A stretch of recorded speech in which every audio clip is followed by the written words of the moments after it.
Okay, good morning everybody. Can everybody hear me down the back? Okay. Well, good morning everyone. My name is Cormac Behan. I'm the chair of the Progress in the Penal System Advisory Group and I'll be chairing today's session. You're all very welcome to the launch of our 2022 report, Progress in the Penal System, a Framework for Penal Reform. Before I introduce our speakers and begin proceedings, I'd like to share some housekeeping with you. As you see, there's a photographer and a videographer are present today to record the event, which will be put up on the IPRT website and YouTube. So at this stage, if anybody has any concerns about this and has not yet raised it with a member of staff, please let one of the IPRT staff, who may indicate who they are, know, and as soon as possible, please let us know. So there'll also be sharing of personal experiences today. And accordingly, we ask people to be respectful and particularly not to post online any sensitive or identifying content regarding what is said during the panel discussion.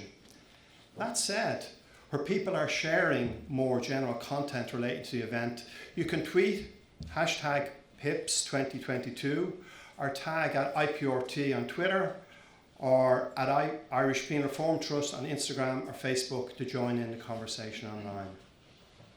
There will be an opportunity for the audience to ask questions at the end of the panel discussion. And as you may have seen from, we have a very full and varied agenda. So I would appeal to each and every speaker to stick closely to their allotted time. This event is due to finish at 12:20 today with a light lunch served afterwards, to which you're all invited. And as part of our push to be more environmentally friendly, a hard copy of the report is not available to everybody. However, summaries of the recommendations are available, as you've seen, in hard copy for all attendees. The full report, as I looked earlier this morning, is now on the IPRT website and it's been emailed to all attendees this morning before the event started.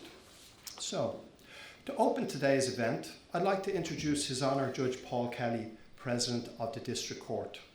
A graduate of University College Dublin and Northumbria University, Judge Kelly established a successful legal practice as a solicitor before his initial appointment to the District Court in 2010.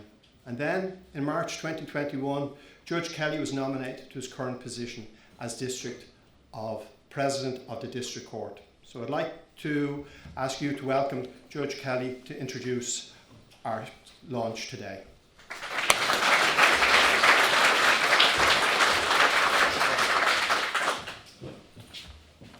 Well, good morning. I'm taken by surprise by the biographical details, but I'm pleased that you've taken the trouble to research. Thank you for the invitation to speak to you this morning and also for facilitating me by allowing me to speak early in the programme. I want to apologise for that. I had previously had commitments that would have prevented me from remaining here, and I asked to be allowed to speak early, and I've now managed to readjust things, so I am actually going to stay with you for the rest of the conference, so I have jumped the queue and I apologise for that. At the outset, I want to commend the work of the IPRT in producing the PIPS report annually since 2016. They are a valuable resource in examining the work of the penal system and its effects on the prison population. Its warts and all scrutiny of the penal system ensures that any shortcomings are laid bare for the public, as well as legislators, international bodies and the judiciary, while the positive developments are acknowledged and suggestions for improvement articulated cogently. I fully endorse the comments in the report which highlight the problems of overcrowding, conditions within prison, lack of mental health and addiction services, difficulty for children and families of prisoners, and the particular issues affecting women prisoners. As the report says, we are a small, wealthy country and should work towards becoming a leading model of best penal practice. Other speakers will parse and analyse the statistics set out in the report and highlight the reforms needed, and no doubt question the actions of me and my colleagues across all jurisdictions in continuing to send people to prison, either on remand or to serve sentences. I will make some brief comments from the point of view of the judiciary about the alternatives to custody, many of which are strongly urged in the report. But first I have to challenge some of the assumptions on which the report is premised. There's a heading here, over-reliance on custody, which runs through the report. I and all of my colleagues, despite what one might deduce from reading the report, always operate on the basis that imprisonment is a last resort. I go so far as to suggest that we do not need legislation to tell us this. It is simply a given for any judge, particularly those on the district court. When a district court judge imposes a prison sentence, you will usually find that it has been done after all other sentencing options have been tried. It is extremely rare for a district court judge to impose a prison sentence on a person the first time they appear for sentence in the district court. Charitable donations, binding to the peace, probation bonds and supervision, fines, community service, suspended sentence and restorative justice. These are examples of a graduated approach used daily by judges before custody is considered. You will generally find that a person sentenced to jail has been given most or all of those options in the past, often on many occasions, before the hammer finally drops and the prison door opens. It is unfortunate but true that in many cases a judge has no other options open to him or her. Let me give you a couple of typical real-life examples from my experience in the district court over the past 13 years. A woman who was a prolific shoplifter, frequently caught, always pleaded guilty, but who wrought havoc in almost every shop, large and small, in a provincial town over several years. She often reoffended on her way home from court, having been released on bail or with a non-custodial disposal. All of the above options were tried with her repeatedly, but she simply could not pass a shop without stealing something. After a couple of years, during which I said to her that she was in court as often as I was, I felt I had no option but to sentence her, if for no other reason than that the shop owners needed a break from her offending. She served her sentences and went straight back to her old ways and continues to appear before the courts. Prison hasn't deterred her, but nor have any of the other options. Or take the serial, dangerous, uninsured drivers who appear, are fined, sent to driver re-education programs, given community service, suspended sentences and disqualifications, but who continue to re-offend. What does the judge do then? How would you feel if a member of your family was killed or injured by him after being released from court yet again with a non-custodial disposal? I could go on with many similar examples, but the point is that the judge has to consider not only the needs and challenges of the offender, but the protection of the community and the interests of the victims. There are no victimless crimes. To aspire to custody as a last resort is not the same as saying we should not send people to prison. None of us likes doing it, and we bend over backwards not to do so if we can avoid it. But we have a responsibility to the community and to individual victims, which we must in each case balance against the needs of the offender. I make these points to provide a context to the use of non-custodial options, of which I personally am a big fan. In my years on the bench, I have very rarely sentenced people to custody. I could go for months on end without imposing a custodial sentence. I have been unable to obtain from the Irish Prison Service figures for the number of prisoners detained solely due to sentences imposed by the district court. Many prisoners are serving sentences from the central or circuit court along with district court sentences. It's a frequent phenomenon that offenders who are already serving sentences imposed by higher courts will plead guilty to a number of district court offences on the basis that their sentence will be rolled up and incur no further jail time. But on the 30th of April 2023, there were 4,567 people in Irish prisons, of whom 574, or 15.4%, were serving sentences solely from the district court. In 2021, the last year for which figures are available, the district court imposed fines for 52,307 offences, community service for 1,093 offences, probation orders, that is community-based sanctions, for 11,143 offences, and imprisonment or detention for 7,561 offences. In most of those cases, an offender would have been dealt with for more than one offence. This means that roughly 10% of cases in the district court resulted in custodial sanctions. To touch briefly on the preferred options, as repeatedly urged in the report, namely community-based sanctions. These broadly comprise probation orders where the offender is required to remain under the supervision of the probation service, who are the unsung heroes in the Irish justice system, and to comply with various conditions, for example, attend addiction treatment, anger management, or education and training, and also community service. Any judge will tell you that there are serious constraints with these relating to shortage of probation officers to prepare reports and to actually do the supervision, shortage of sites for community service. Usually these are local community organisations or businesses who agree to take on offenders to carry out work, And in rural areas, transport poses a major problem for community service. Offenders are frequently reliant on lifts or poor public transport.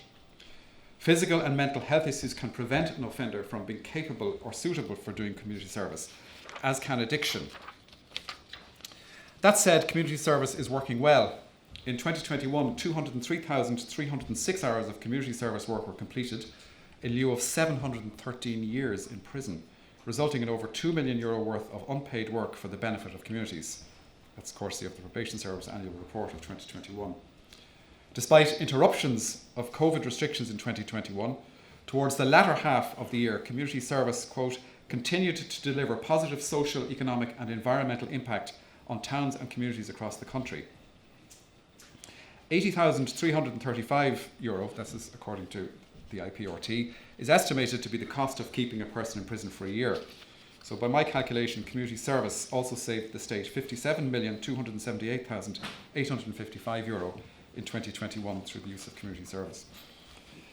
I've just this month participated in a review being carried out by the Department of Justice into community service. I'm pleased to say that 15 of my colleagues are doing likewise as we speak. We would warmly welcome any increase in the availability of community service as a sentencing option, and we will not be shy about using it. However, there is a job of work to be done in educating the public to accept that community service, and indeed other community-based sanctions, are more than just a slap on the wrist or a soft option, as many commentators would have us believe. And on the bus on the way in this morning, I was reading the Journal article on the PIPS report that was published today, and you just have to look at the comments to understand what I mean by that. Restorative justice is another option in which I am particularly interested. Its use and availability leave much to be desired. The programme for government includes an aspiration to increase the use of restorative justice, but this is an extremely resource-intensive measure. Only 413 referrals to restorative justice were made in 2022. That's down from 721 in 2019. The number and proportion of restorative cautions for young offenders has also decreased. It is unfortunately my experience that victims are frequently reluctant to engage with restorative justice, despite significant evidence worldwide that outcomes for victims where restorative justice is used are much more favourable. All of us need to do much more to promote and explain restorative justice and its benefits. There are, I believe, 3 projects around the country offering restorative justice services to the courts, and the probation service is working towards extending their use of it. But investment, education and support services are required to enable restorative justice to be available to every court in the country. Dr. Ian Marder, who's here today, the acknowledged expert in restorative justice, has recommended a new legal requirement to make a pre-sentence offer of restorative justice, which he believes, quote, could greatly increase take-up and create a more participatory and harm-focused default approach to sentencing, and I support such a move. The same can be said of the Drug Treatment Court. It was set up in Dublin as a pilot project in 2001, and 22 years later it is still operating as a pilot project in Dublin. There is a smaller one operating in Dundalk and one in Limerick, but given the extent of the drug problem and the increases in crime deriving from it, surely the case for a significant ramping up of drug treatment courts is unanswerable in 2023. I would suggest that there should be, at the very least, a fully resourced drug treatment court in each of the cities and large towns. I recently attended a conference in London on problem-solving courts, for example, drug treatment courts, alcohol treatment courts, domestic violence courts, mental health courts, where the focus is on addressing the problems underlying criminal behaviour. The stories I heard were inspiring and uplifting and showed how a different approach can work. They are hugely resource intensive and require buy-in from law enforcement agencies as well as judges. But their long-term benefits for offenders, victims and society as a whole are enormous. The Irish judiciary, and district court judges in particular, will not be found wanting in using these tools if and when they ever become available to us. And I urge all of you here today to use whatever influence you have with the powers that be to help us reduce the number of people that we send to prison. Thank you.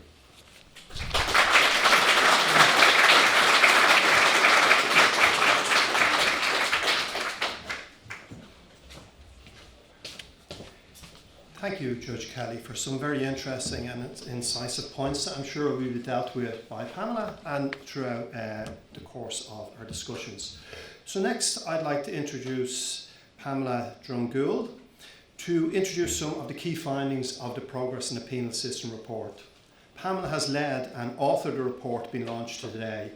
Pamela began her work in IPRT as the Policy and Research Coordinator in November 2022, but previously she spent 5 years working in various positions within IPRT, including leading the organisation's campaigning and public relations work as a communications officer and a campaigns officer. So I'd like to introduce Pamela now.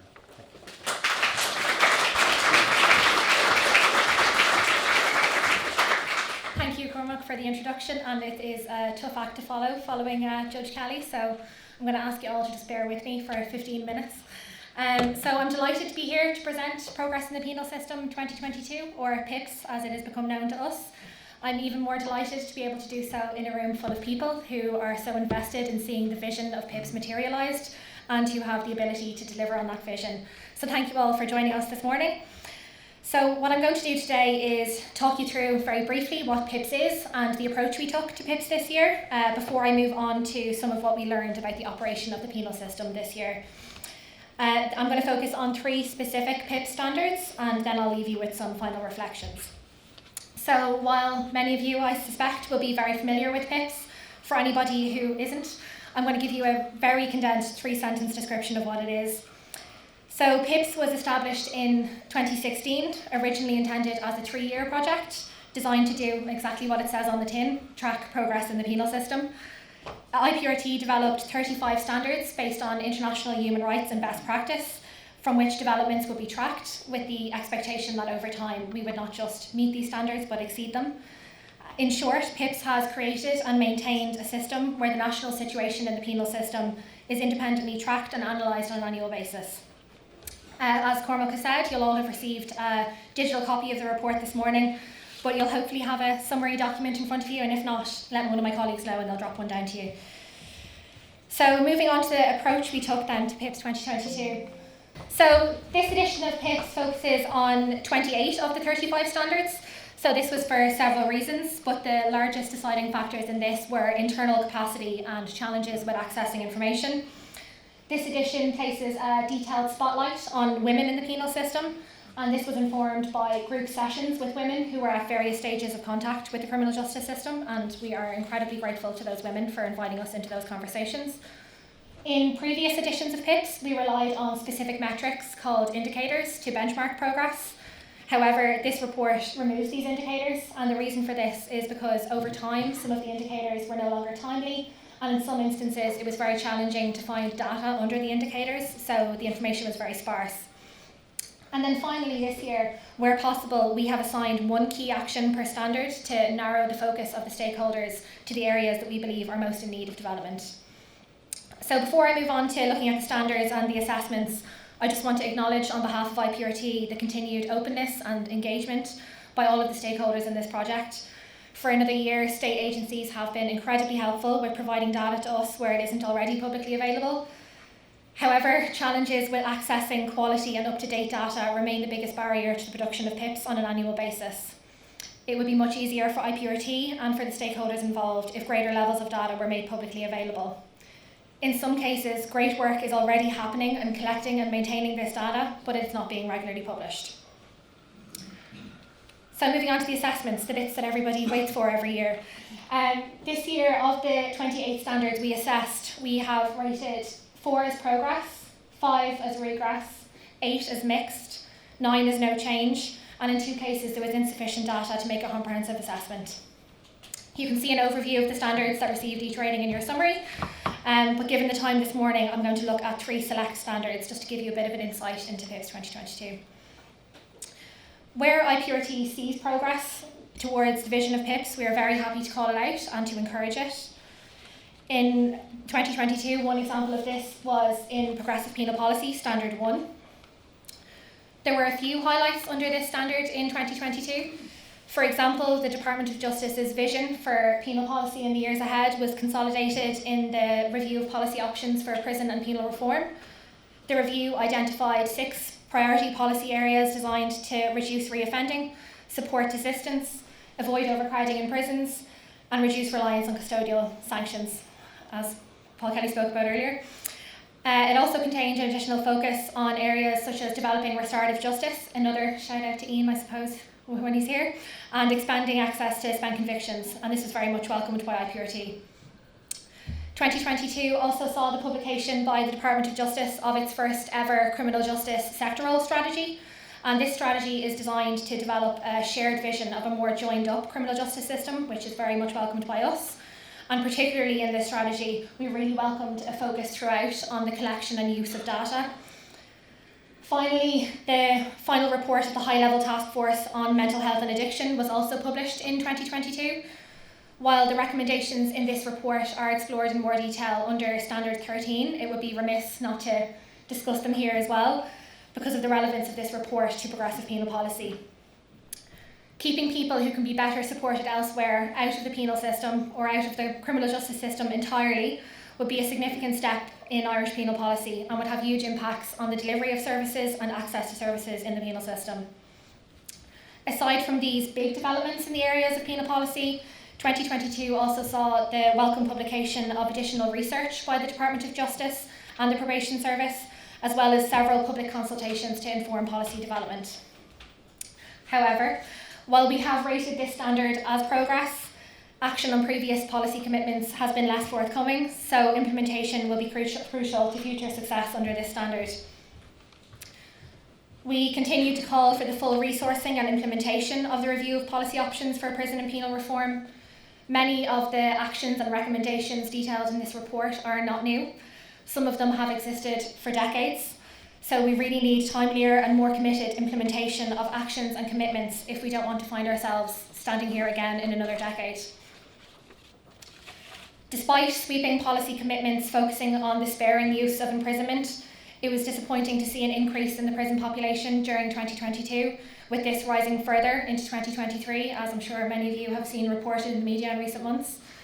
So IPRT will continue to closely follow the implementation of these commitments and recommendations into the coming years. Moving on to one of the standards where we've seen regress, I'm going to briefly look at solitary confinement. Most of you will be familiar with the practice, but when we talk about solitary confinement, we refer to people being isolated in their cells for 22 or more hours per day. This includes people who are confined for 24 hours a day. Published Irish Prison Service data for October 2022, which is the latest data available for the 2022 calendar year, showed that approximately 1 in 11 people who were in prison on the day that census was conducted were in solitary confinement. While this is broadly in line with the same point the previous year, a much higher proportion of people were in solitary confinement for reasons not relating to COVID-19. Rates of solitary confinement during 2022 were still significantly higher than before the pandemic, and in some instances they were actually higher than during pandemic peaks. So this is a cause for concern. While this snapshot data has enabled IPRT and other NGOs and academics and media to explore the use of solitary confinement, it represents only 1 day per quarter. We still have no oversight of the total number of people who are subjected to solitary confinement over any given period, and we also have no idea how long people are being held in solitary confinement. This has been a cause for particular concern for IPRT since the commencement of the PIPS project and long before. Given the harm that can be caused to someone's mental health and physical health due to prolonged periods of isolation, we continue to call for the Irish Prison Service to collect and publish data on the lengths of time people are being held in solitary confinement. We need this data in order to properly scrutinise the use of solitary confinement and, if needed, work together to develop targeted solutions to minimise the use of the practice. One welcome development under this standard is that in 2022 the Irish Prison Service has started including a more detailed breakdown of the rule or reason for people's confinement in the snapshot data. This is really welcome and it will allow for more thorough analysis in the years ahead, and we hope that this marks the start of even more enhanced data collection under this area. Before wrapping up this standard, while PIPS focuses on the 2022 calendar year, I want to acknowledge that based on snapshot data from earlier this year, the use of solitary confinement has reduced so far in 2023, We cautiously welcome this, but we do only have one data point to work off, so we'll hopefully see a consistent pattern of this into the months ahead.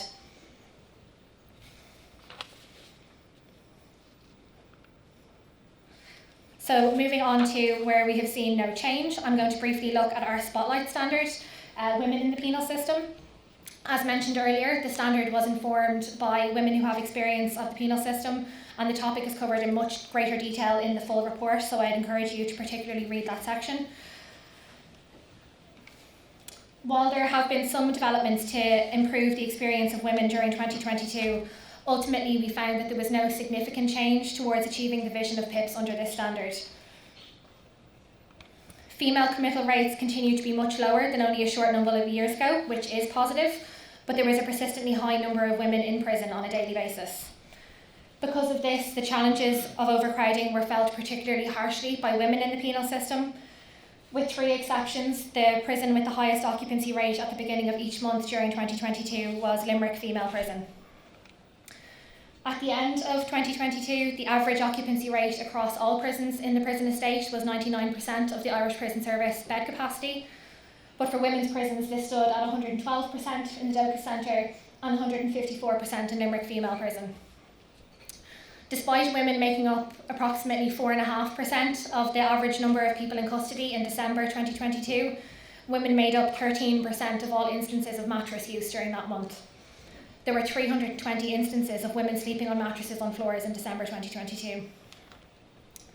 While PIPS is focused on 2022, and I'm sure you're sick of hearing me say 2022, we know from published data that the overcrowding has continued further into 2023 as we await the opening of the redeveloped Limerick Female Prison. There are many upcoming reviews and developments where there is an opportunity for stakeholders to double down on previous commitments that they've made to women. For example, we have the review of the Community Service, or the Criminal Justice Community Service Amendment Act, the review of the Fines Payment and Recovery Act, and the revision of the Prison Rules 2007. It is really important that changes are not just made equally, but that they're made equitably. Issues that persisted during 2022 under this standard include the lack of open facilities for women and particular challenges with maintaining and regaining family contact. Further to this, the non-publication of 3 reports completed by the Office of the Inspector of Prisons relating to the Docus Centre is of significant concern to IPRT. The lack of transparency here undermines any positive work that is being done in the area. Unlike the other PIPS standards where we've highlighted 1 to 2 key actions, we've set out 7 key actions under this spotlight standard.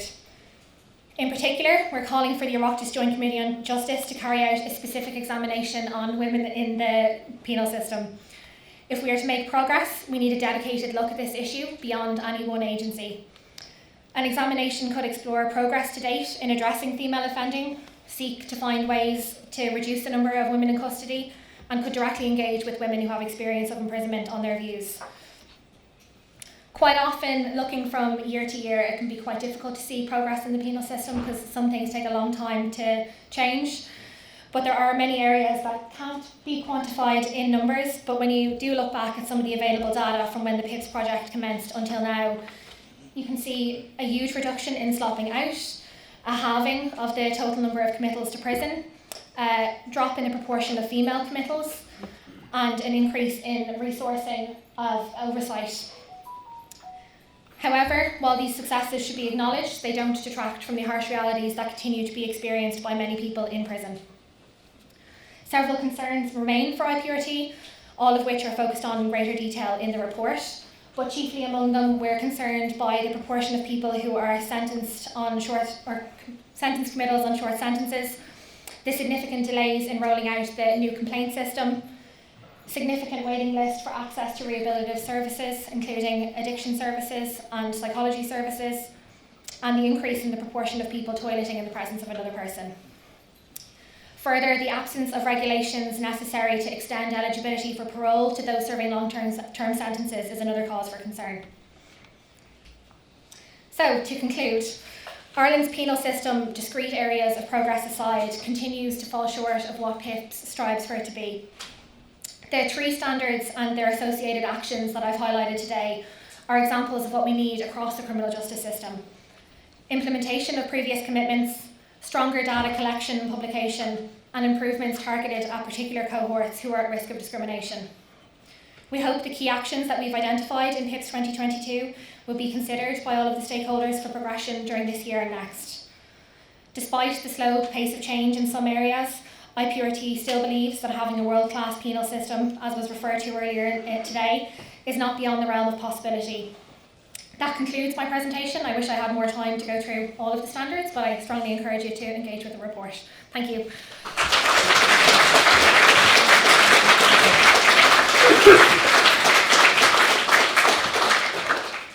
Thank you very much, Pamela, for what is a very difficult task to try and briefly introduce some of the key points from PIPS.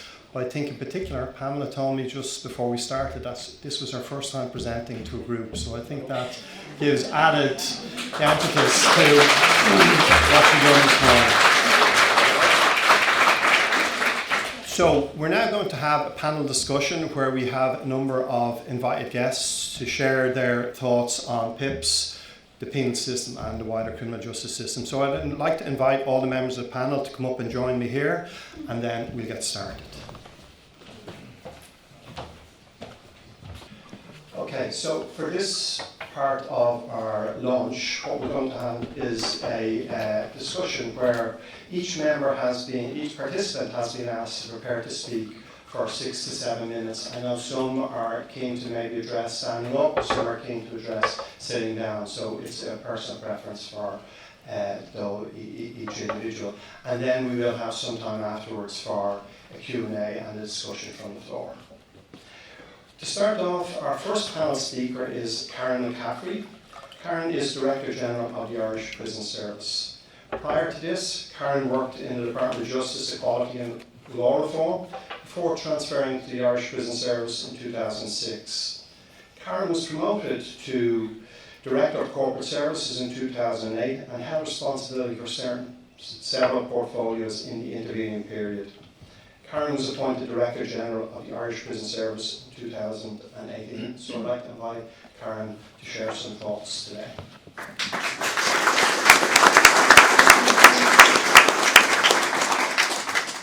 Thanks very much, Dr. Behan, Pamela, colleagues from across the sector. I'm delighted to join with you for the launch of the 2022 Progress in the Penal System report and to have the opportunity to respond to this year's report, touching briefly on some of the issues within the report's key themes. The 2022 report is, as we've heard, the 6th edition of PIPS and reports on progress made in the penal system over the past 6 years. I, like Judge Kelly, would like to commend the IPRT on this report and the ongoing PIPS project, which represents a fair and balanced report on the progress, or regrettably regress, made in 2022 under the 28 standards. I'm joined on this panel by my colleague, Deputy Secretary General in the Department of Justice, who has responsibility for criminal justice, and I know John will speak about progress made in terms of penal reform and tackling systemic issues within our prisons through cross-departmental working and cooperation. So I'm going to focus on efforts at an organisational level to ensure we have a culture of progress, a culture of best practice, and one which does uphold human rights. And this goes to the very heart of the Progress in the Penal System framework for penal reform. As this year's PIPS report highlights, the Irish Prison Service is facing many challenges. Rising numbers in our custody, an increase in the number of people being held on remand, including women, significant mental health and addiction needs within the prison population, and the ongoing challenge of maintaining services during times of increasing demands and activities against the backdrop of a tightening labour market. That said, 2022 proved to be a transformational year for the prison service as we emerged from the pandemic. Building our systems and procedures for managing outbreaks, a highly successful and effective vaccination programme for prisoners did allow the organisation to take steps at an early stage in 2022 to reintroduce prisoner services and programmes during the course of the year. In the context of rising numbers of prisoners in our custody, it is of significant importance the Irish Prison Service brought some important infrastructural projects to completion in 2022. The Limerick Prison Build project was fully completed in 2022 and the new B-Wing is fully operational. Significant workforce planning is also underway to enable the opening of the new standalone female wing during the summer. And it's such a cause of regret and personal disappointment to me that we haven't yet been in a position to open that accommodation, because I'm acutely aware of the conditions that we're holding women in Limerick. It isn't for the want of a desire or an ambition on our side. We have got significant staffing issues, unfortunately, but we're working really hard to get that accommodation up and running as quickly as you can, because it will certainly transform the context within which services are provided to women in our custody.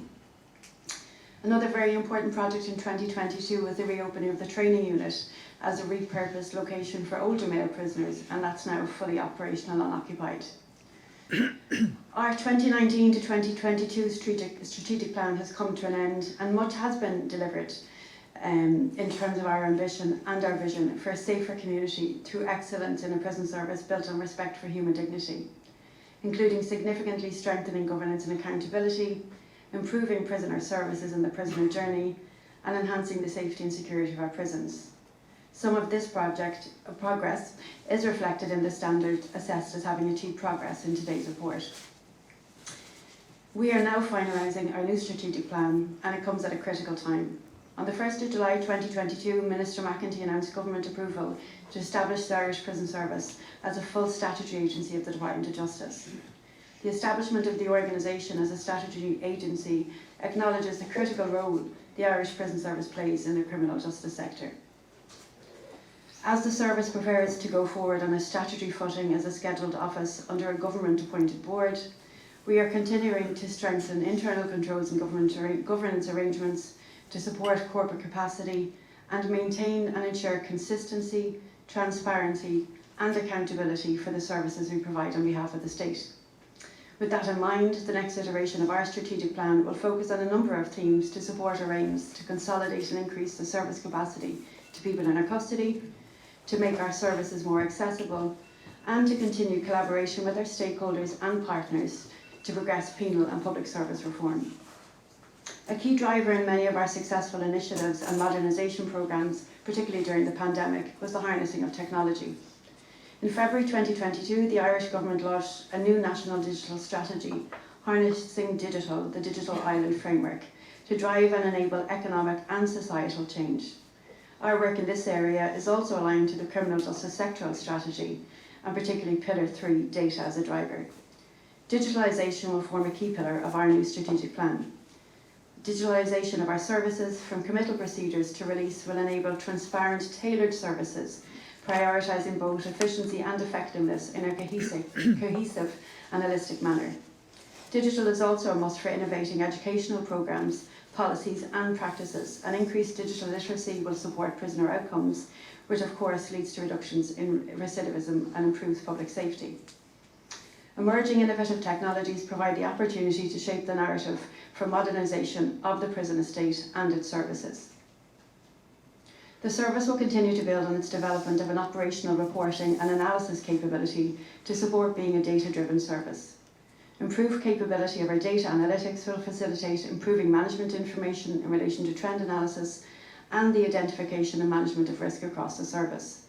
This will also support the broader policy objectives of the criminal justice sector through the provision of quality data and metrics, which will inform and support policy decision making.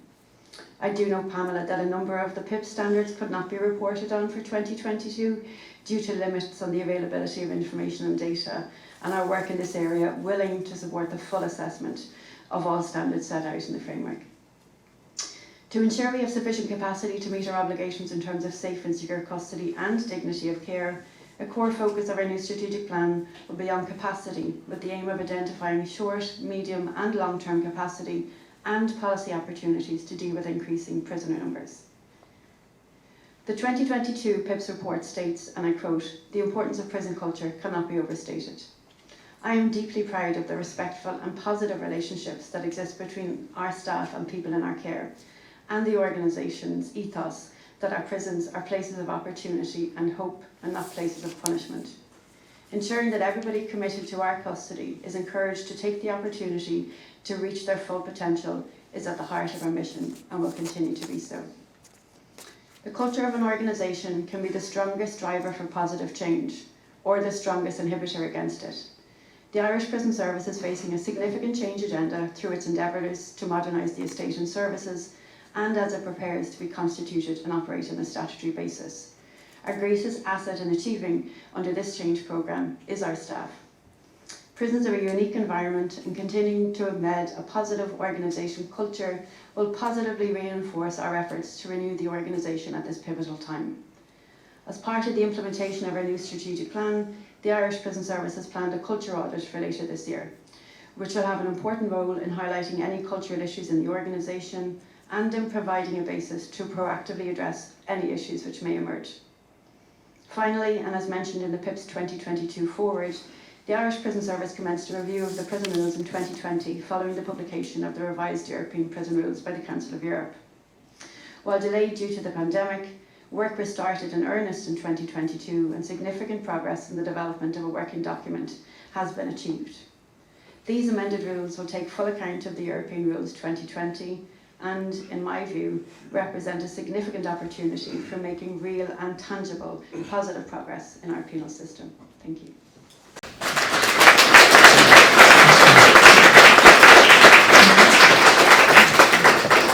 Thank you, Caron. Our next speaker is Mark Wilson, who is Director of the Probation Service. Mark is a qualified social worker who previously held positions in the Irish Prison Service and the Probation Service.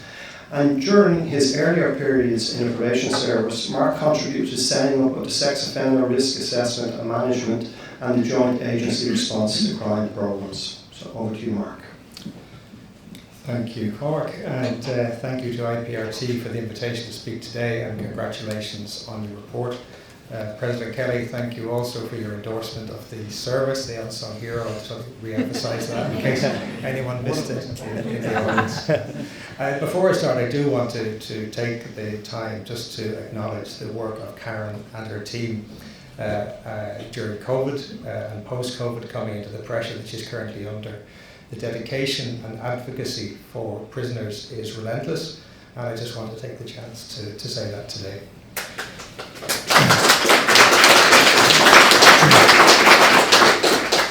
By way of context for the Probation Service, I think hopefully the audience here knows us, 430 staff, 35 offices at presence in every prison. In 2021, we worked with about 15,000 people in the community. We prepared over 10,000 pre-sanction reports to assist the President and his colleagues with sentencing decisions. But we also worked with about 2,800 prisoners. There's a growing trend in court orders where more prisoners are being placed on post-custody orders. And that now amounts to about 1,800 prisoners who are today under supervision post-custody on a court order. So our interest in the work of the Penal Reform Trust and looking at this area starts at the point of the pre-sanction report through to those who are working with us on community service as a direct alternative to imprisonment, through to work in custody and post-custody. So we really are very present in this space. I have told Cormac to hit me by the arm here when time's up, because again, the President was just remarking before, and we could talk about this all day, so I'm conscious of that. So there's two things, there's two kind of presenting issues really. The one is the short-term immediate pressure that Caron and her colleagues are on, and how that's indicated in the report in terms of overcrowding, solitary confinement, all of those issues. And unfortunately on our side, like Caron, we're experiencing a high level of difficulty getting staff in, and that is frustrating our ability to offer as much support to Caron as we would like to do. That hopefully will break the back of that problem later in the summer. So what I am going to focus on the medium to longer term responses and how we have restructured recently to enable us to deal with the issues that the PIPS report is highlighting. So operations within the Probation Service used to be one deputy director. We've now split that in two. We have a director for courts and community, and we have given a separate director for the prisoner and reintegration area to increase our ability to consider the issues, to work in partnership with the prison service, and to develop and expand the range of sanctions that are available to the courts and the community side. We did headhunt IPRT's Fiona Nicaneda, who was down back there. And then we gave Fiona the very issues that she'd been criticising us for as her job to now implement, and Fi's doing a great bit of work on that. But that directorate obviously has a lead for our services to prisoners, who oversees the work of the staff in the prisons. But we've strengthened that by putting in a new post at AP level for social inclusion and integration. And the term intersectionality was raised yesterday, which I thought was a great term. But what we're trying to do is to pull together our responses to separate social inclusion issues and bring them into a single focus, so that we can have better systemic responses to the obstacles that were being experienced by those that we're working with. So that development is an important one. It'll also give us the opportunity to further strengthen our alignment with activity with the prison service, and that will come to fruition later this year. The person is in post. Another post that we have put in place is one to lead on community sanctions, and in particular community service. We have reviewed community service in terms of its kind of policy and strategy. We're just completing a review of it operationally, and we will have an implementation plan prepared shortly, which is aiming to increase judicial confidence in the sanction, its efficiency, but also how we can, what we want to do with it is it's working beyond the completion of hours and moving into the reintegration element of it, which we can strengthen through partnerships. And we have some interesting partnerships that are nearly tied down, which we'll be able to talk about at a later stage. But it really will help us change gear with community service, and that will have stated metrics and deliverables attached to it. But that post is also designed to focus on the implementation of the review of penal policy, and we'll work closely with criminal justice policy and with the prison service to ensure that we can really focus on those actions to achieve meaningful outcomes as are required. The last post within that, or section within that team that Fee leads on, is the Restorative Justice and Victims Unit. And the President has asked us to look at our pre-sanction reports and how we can best include consideration of that more consistently within pre-sanction reports.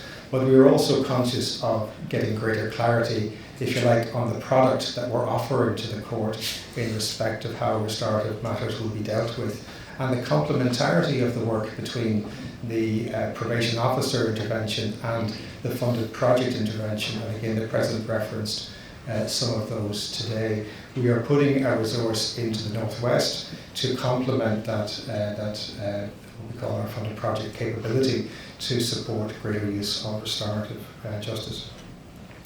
In terms of, we have also set up an effective practice directorate, and this touches on the issues around services to women, services to members of the travelling community, but also ensuring that we are promoting and evidencing the research and data that we need to be able to inspire the confidence that results in greater use of community sanctions, but also that it is that we are getting the relevant data that drives effectively the direction of travel that we're going on, that we're not simply it's setting hard targets essentially so that we can report on the progress we're making. Sure. 2 points I'll make. On the communication side, again, promoting probation and what probation is, we have put a communications team in place, and we have 2 of the team here today. That's proving very successful, so we're very keen on that. And I just want to speak a little bit on women in terms of our work there. So we have a working with women specific group in the service. That will be expanded this year to bring in our funded projects, but also the user voice, so that will be strengthened. But we also have 2 residential units, 2 Sanua and Finglas and Outlook. Both will have reviews done this year. We're also funding a new project in Donegal, working with women. We're extending the BRIO project that we funded in Dublin to Munster, so that will also be done. And lastly, I just mentioned that the risk assessment instrument that we use as the general tool for our assessment for pre-sanction reports, we're updating that. The analogy is the iPhone 6 to the iPhone 11. The new tool is more responsive to the needs of gender and ethnicity, so we're confident that we're moving in the right direction in respect of that. So thank you very much.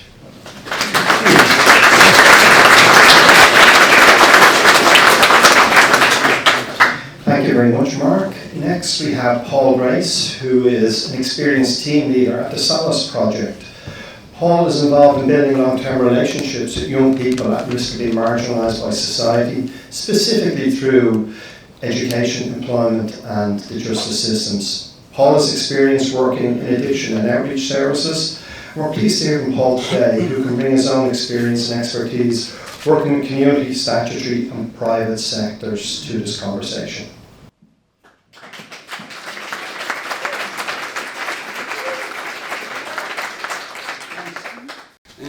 The plan was to sit and listen to the first couple of speakers and then kind of tailor what I was going to say based on what they said, but my brain decided to kick in and I'd rather be anxious than prepared, so apologies, I don't know what's going to come out here today. I suppose looking at the kind of the overview of this report, and I've been talking to a couple of people over the last couple of days, and because I was really unsure about what I was going to get up here and speak about, or how I was going to kind of present myself, because this is not something I'd normally do, and I suppose looking back and my experience of the criminal justice system and the prison system, and I know Judge Kelly touched on, you know, how sentencing is he likes that sentencing is the last resort. I suppose for me, I was locked up on my first offence, on my first conviction. I was sent to St Michael's Institution in Finglas for assessment, and you know, and I suppose when I got there, like, what kind of stood out was that I was, you know, my community was heavily represented in places like that, and as I progressed through the different institutions like Patrick's and Mountjoy and Wheatfield and stuff like that, it's like, you know, the communities that I came from and other communities like it were heavily represented, and you know, I suppose you know, when I think back on it now, I can reflect on it, and there's some sort of separation for me in that. But at the time, like you know, those conditions became very normal to me very quickly, and I learned how to adapt and survive in it. But with separation, I can see it differently. Like, you know, we survived by being heightened and alert constantly, and you know, and I suppose living in a state of preparedness for anything, and not understanding like the effects that type of stress has on the body, on the mind, and even in a situation like this, how anxious I am now is as a result of learning how to survive in environments like that. And you know,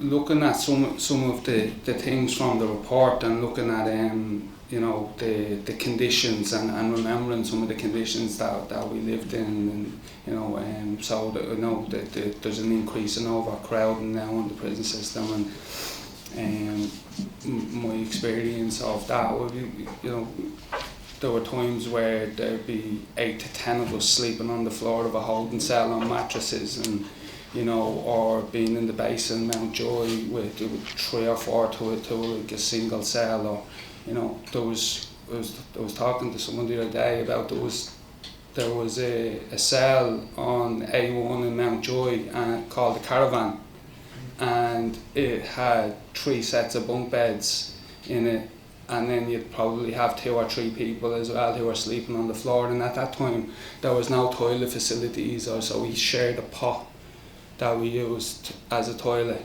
you know, but there was there was a sense for me, and again, like, I wouldn't have had the kind of the self-awareness to recognise this at the time, but there was a sense of being dehumanised and degraded, and you know, I remember when I was in St. Patrick's, I was 16 years of age. I was already on methadone at the time. A lot of my offending would have been linked to substance use, and I remember there was this particular prison officer. He was a medic, and when he called us for methadone, he'd come out to the yard, and he'd shout things like, "Anyone for soup?" You know, and when you went down and got it, it was like, "Get your foy and say goodbye." You know, he had these little kind of witty things that he found hilarious, and you know, but it was, at the time, it was things that I recognise now, chipped away at my self-worth, you know, chipped away at, you know, how I viewed myself, and you know, chipped away at, you know, that kind of, it was an environment of distrust. You know, it was an environment of disconnection, on both sides.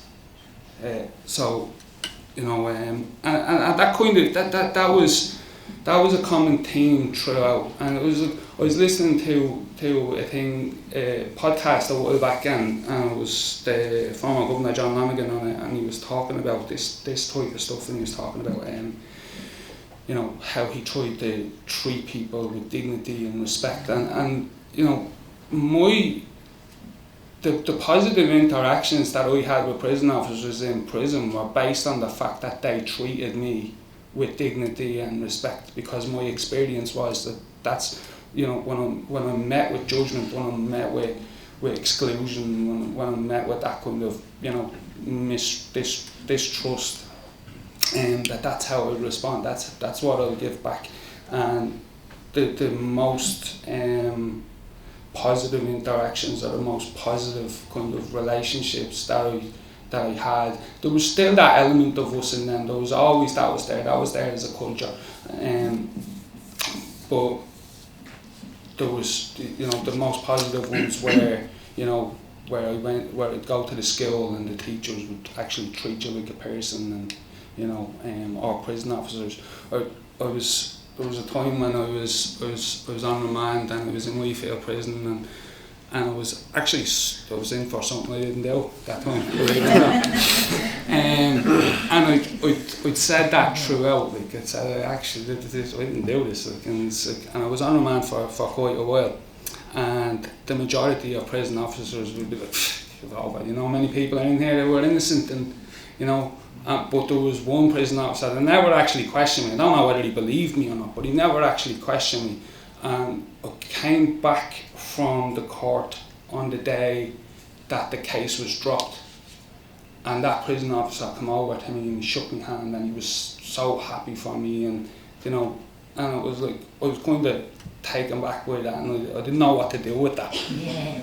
You know, because the relationship with prison officers and the prison service, and you know, that was look, very unusual for me, you know, was looking at kind of this. So again, I touched on the fact that like, my community and my circumstances were heavily represented in the prison system, and like, coming from a marginalised community, and you know, social deprivation, and you know, look, Garda in my community knew my age from 5 or 6 years old, and it wasn't because I was getting into trouble at 5 or 6 years old. They were very open about telling us that, like, you're gonna end up committing crimes, you're gonna end up in prison. This is, and you know, as a 5 or 6 year old, like, I internalised that, and that became a belief about myself, that this is where my life was gonna go, this is where I was gonna end up, and then it became a self-fulfilling prophecy. You know, because I've been conditioned to believe certain things, and you know, so when we went to prison, I see that now as they were opportunities for intervention. They were opportunities for certain things to be done, certain things to be addressed. And I don't want to come across like, I don't want to sit up here and come across like I didn't deserve to go to prison, like I shouldn't have been locked up, because that's not the case. There's absolutely things that I did that I needed to go to prison for, you know. But so in there was like, we're looking at words like reintegration. I know we said, look, they were understanding of taking the photographs, that this is like, it's a great page to be open on, but there was little to no reintegration. A lot of the symptoms of the symptoms of what I struggled with in life were addressed. Like, they detoxed me in a prison, or they locked me up for committing a crime, which was fair, like, a lot of the time. But it was when I was released back into the same environment, I was released back into the same community, I was released back into the same conditions, sometimes worse. Sometimes I'd have housing before I went in, and I'd be released homeless and in emergency accommodation, and you know, and my perception of the environment wasn't addressed, or you know, I'm running over, am I? I'm getting instructions from here. I thought I wouldn't make it this but I suppose the conditions, or my understanding of the conditions, or ways to navigate it, weren't addressed, and I didn't know how to do that on my own. And I suppose where change went for me, and I was talking to a friend of mine last night, and he was saying about probation, and how a probation officer was the one that really had them. And I was like, nah, probation didn't really do that for me. But I remember when I first got clean, or whatever you want to call that, came into recovery, when that first happened for me, I still had charges, and I was sent back. There was a probation report ordered, and I was just talking to him last night that I remembered that probation officer was probably the first person in that position that treated me with respect and trust and belief, and you know, I'd none of those things for myself. So to have somebody that treated me like that, and it was like, I didn't really make the connection till last night, you know. But that for me, that was where the turning points happened, when I found people who believed in me, who trusted me, who had hope for me, all the things that I was lacking in myself, and they showed that, and they kind of, you know, opened doors for me, because like, where I came from, I know of one person who went to college. There could have been more, but I know of one person, and she got a scholarship and went to the States to play basketball, you know. So it was like, you know, this stuff was abnormal to me, that people from my community would go to college, be educated, you know. And I suppose even in terms of basic life skills and managing stress and you know, emotional regulation and all that kind of things that were alien to me, and that one way of managing situations like that, and that was to use drugs to lessen the impact of that stuff on me. And then my use of drugs landed me in prison, or you know, in really difficult situations. So yeah, I'll leave the rest up to people asking questions. Thanks.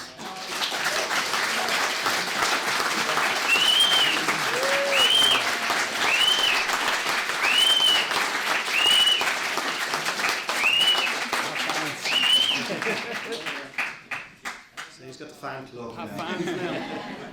Signing autographs later. Well, thank you very much, Paul. Next to speak, we have John O'Callaghan, who's Deputy General Secretary for the Criminal Justice Pillar in the Department of Justice. Before his current position, John held several roles within the Department of Justice, including Head of Civil Legislation and Policy and the Head of Policing. John. I'm going to go up if you don't mind. Oh, sure.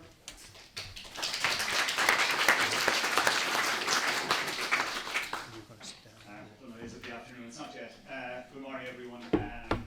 And thanks, Cormac, Judge Kelly, ladies and gentlemen. Just want to start by thanking the IPRT for the invitation here today. People won't believe this from the Department of Justice, but we actually value oversight. We value people looking in and seeing what we're doing. The work obviously of Mark and the Inspector of Prisons, the CPT, and the work of the IPRT is very important to us. The justice system is obviously a complex system, lots of moving parts, lots of things that influence it that we've no input to, little or no control over, and to some extent it's at the end of a system that then started, in Paul's case, at a very young age, and with people almost predicting where people would end up. And I suppose what struck me as Paul was finishing there is how many more kids are out there just today in the exact same position, and I suppose that's perhaps something we all need to think about. There's much that's in this report that has been incorporated into the policy work undertaken by the Department of Justice over the last 2 years, and we're now moving forward the implementation of that work. And I can assure Pamela that there is an implementation group that's been established shortly that has one job in life, and that's to see this report implemented. So we'll be keeping a very close eye on that. The publication of the report last August makes clear our commitment that prisons should be one of a range of options available to deal with crime. And I do take Judge Kelly's word for it, and I believe it to be the case, that it is an option of last resort in the vast, vast majority of cases. I don't believe, and I think the numbers bear it out, I think if we did have trigger-happy judges who were sending people to prison at the first opportunity, we would have a lot more people in prison than we do in Ireland. So I think, but that's not to say that we do need to reinforce that message. That is our position, that's the policy position. Alternatives to prison are our preferred option. Core to the review is the principle that while punishment for those who commit crime is a central element of our justice system, rehabilitation is at the core of our penal system. Interventions and services to promote better social behaviour, to focus on rehabilitation and provide the supports to end reoffending are what's necessary to drive and sustain real change and to make communities safer for everyone. The review also looks at how to address issues specifically affecting women. I know that's a particular focus of the report. It suggests that we continue to seek to develop and expand the range of community-based sanctions, including alternatives to imprisonment, and that the following items be explored and pursued.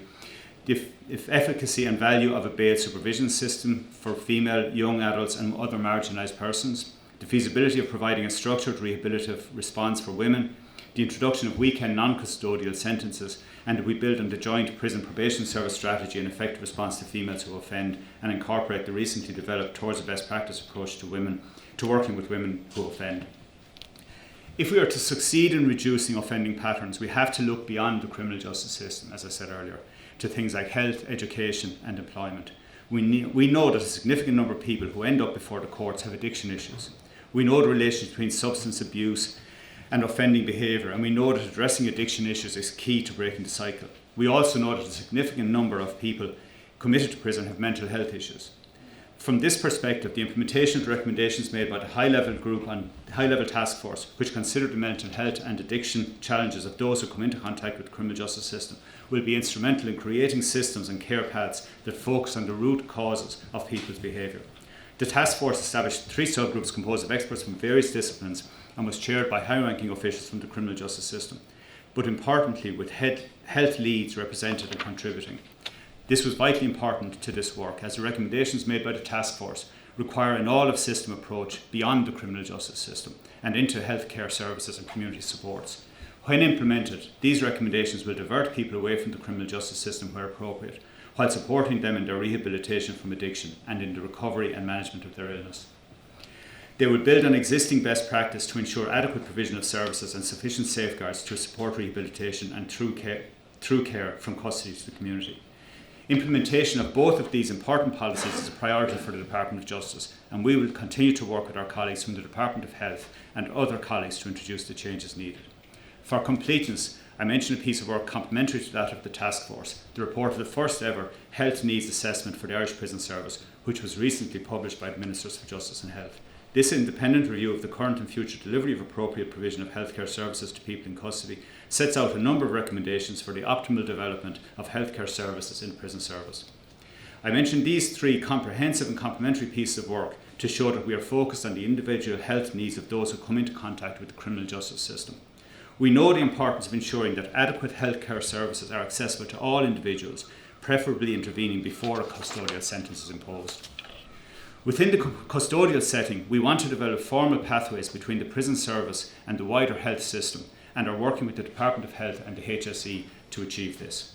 By addressing the physical and mental health needs of people who engage with the criminal justice system, and by prioritising rehabilitation, we are not only investing in the future of individuals, but also fostering a safer and more inclusive society for everyone. But there is no avoiding the fact that our prisons are facing serious capacity issues at the moment. Having visited a number of prisons recently, I have seen firsthand the negative impacts of overcrowding on both staff and on those in custody. And again, Paul mentioned this, particularly in his own experience, and I think it bears out what I saw in prisons recently. Measures were recently approved to reduce capacity pressures, including by broadening and amending the eligibility for certain schemes, and that's effectively people being released early from prison to free up places. But these on their own are not sufficient to deal with the situation. Some in the room will remember the so-called revolving door in the prison system, which created in the public consciousness the image of a system in meltdown. Confidence in the criminal justice system is essential to our vision of a safe, fair and inclusive Ireland. It is in no one's interest that the system would be undermined by a perception, or worse still, the reality that orders of the court had little or no effect. It is our job to ensure that there is accommodation for those committed to prison. And I'll go further. The accommodation should be of a standard that we are proud of, and the services provided to those imprisoned, whether in terms of healthcare, education or training, should be of the highest standard. Achieving this is made almost impossible if our prisons are at full or more capacity. Worse still, the prisons themselves can become dangerous for staff and prisoners alike. Regimes become stricter, and our capacity to use imprisonment for rehabilitation are undermined. The reality is that we have to provide the prison spaces that we can reasonably forecast are required, while at the same time doing all of the things that are set out in our prison and penal policy review.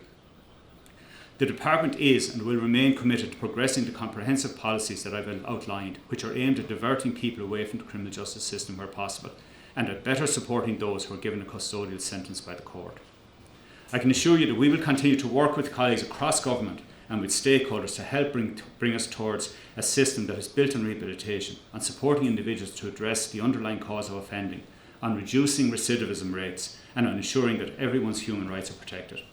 And finally, once again, thanks to the IPRT for their work in this area of many years. You continue to make a really valuable contribution to those of us charged with charting policy in this area. Thank you.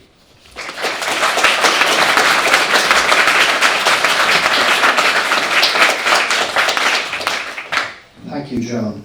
So next we have Mark Kelly, who's the Chief Inspector of Prisons. Mark is an international human rights lawyer who has extensive international and national experience in the areas of monitoring prisons, police custody and administrative detention. Most recently, and prior to his appointment as Chief Inspector of Prisons last year, Mark served as the Vice President of the European Committee for the Prevention of Torture, CPT. Mark.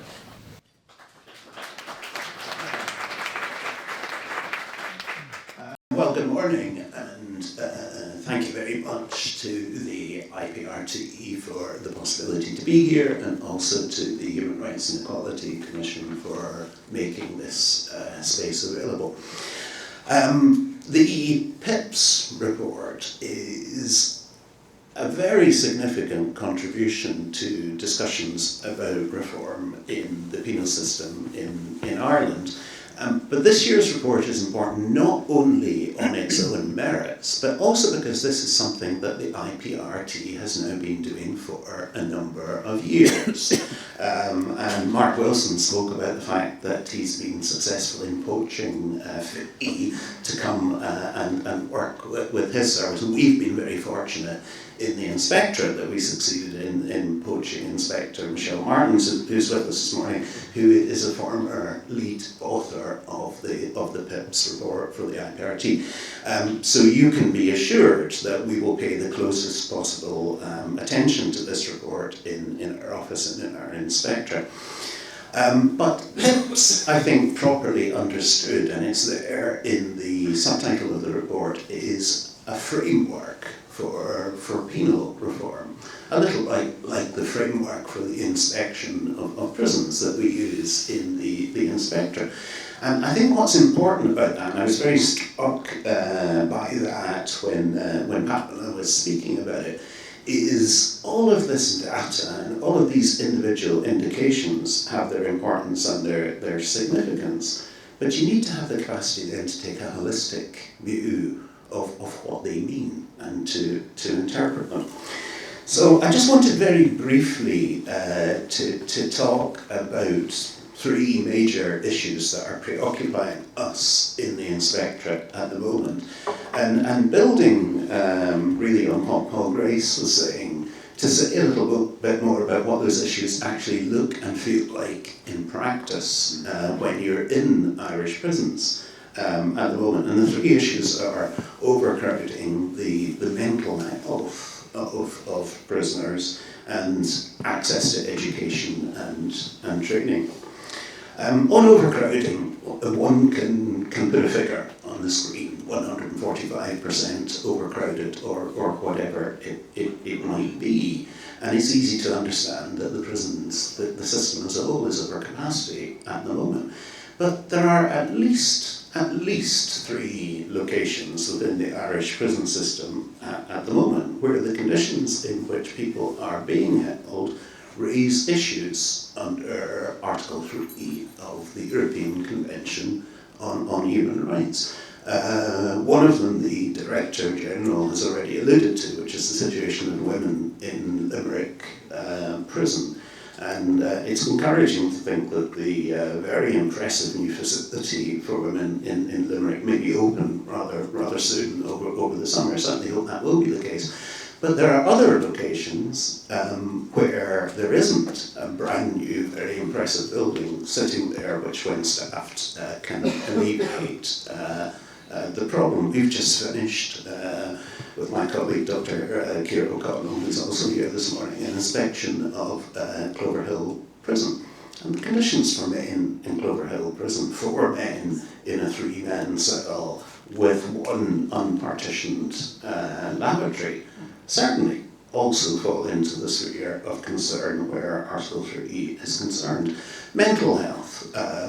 Director General, you have spoken about this in great detail at the Prison Officers Association conference recently. And as we sit here this morning, there are people in a number of prisons in the state who have acute psychosis, open psychosis, who are in a state of great distress and who simply cannot be kept and cared for appropriately in a prison environment. They need to be in a hospital. They need to be most probably in the central mental hospital. So when John talks about pathways, absolutely, but some of these pathways are simply not open. The central mental hospital has moved from Dundrum to Portratton, but the extent to which it is taking people in great distress from the prisons has not increased with any great significance. And this is not something that can be laid at the door of the prison system.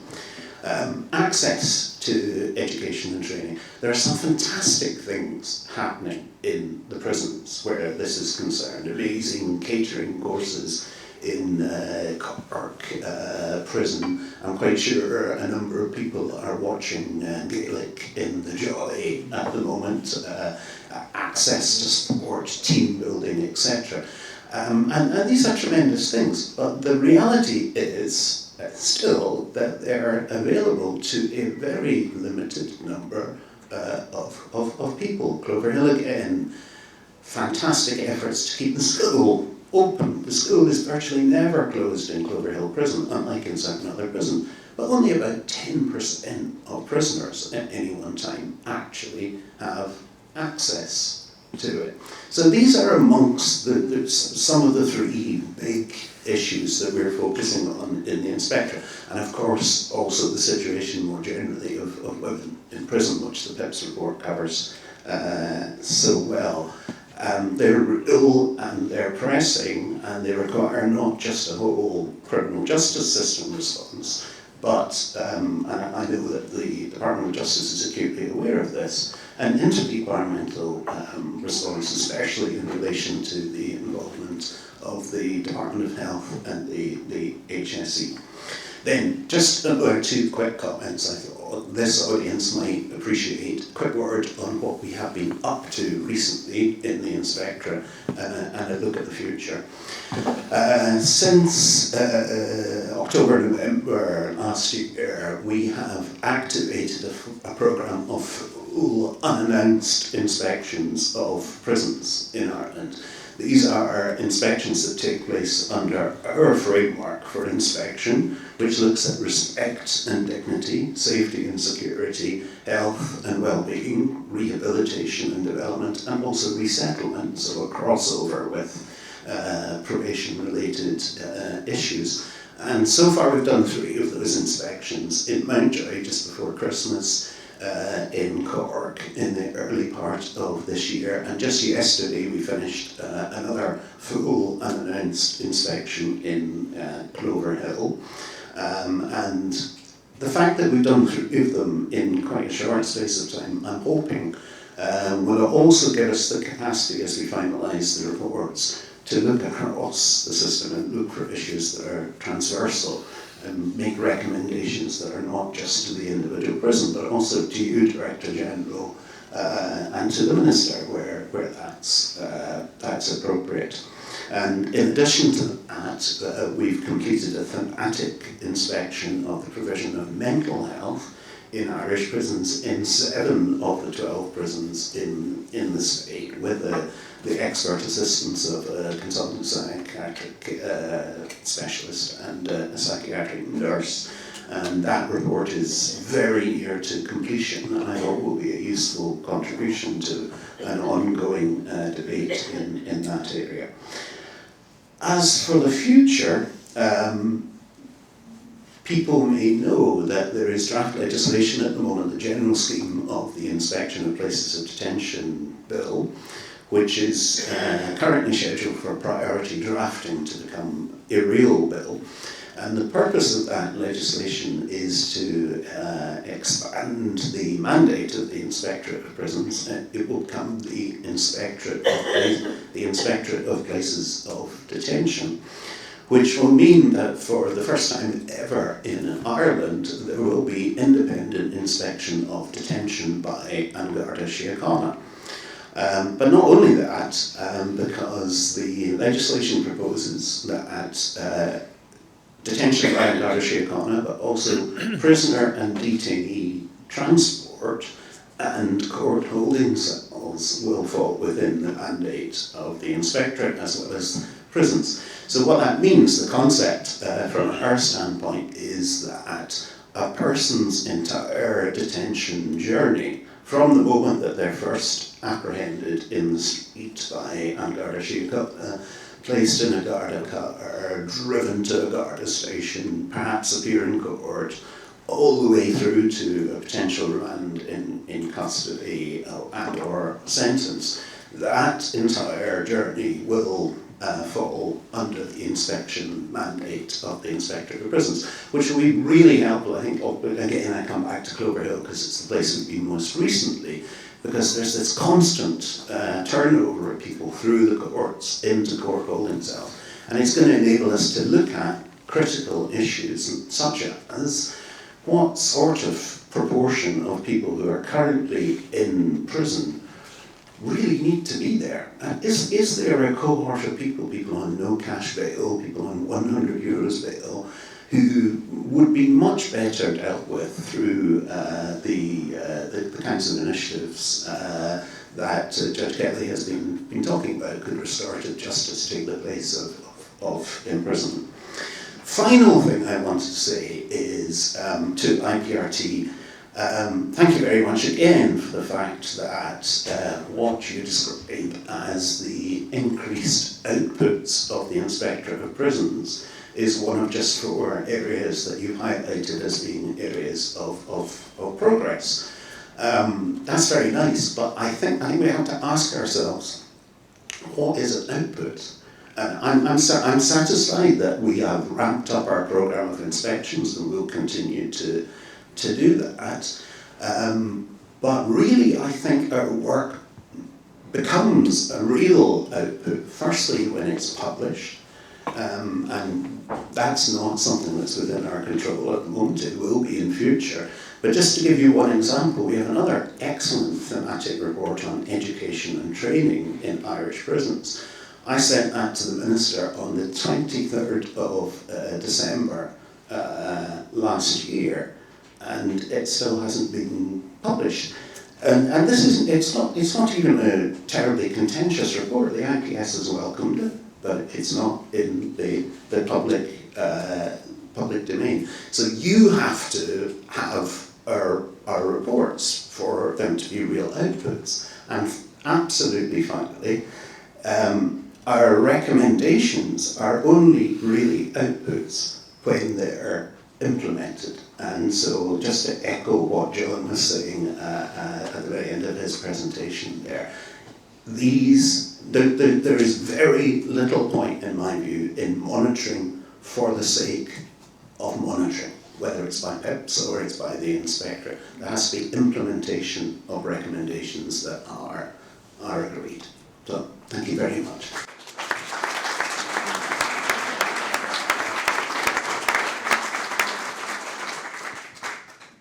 So, thank you very much, Mark.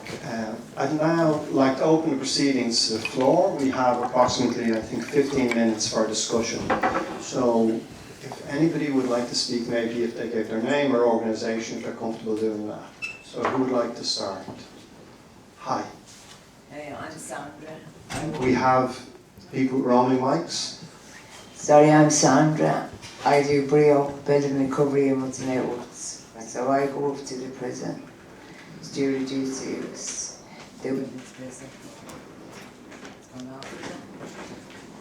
the women's prison.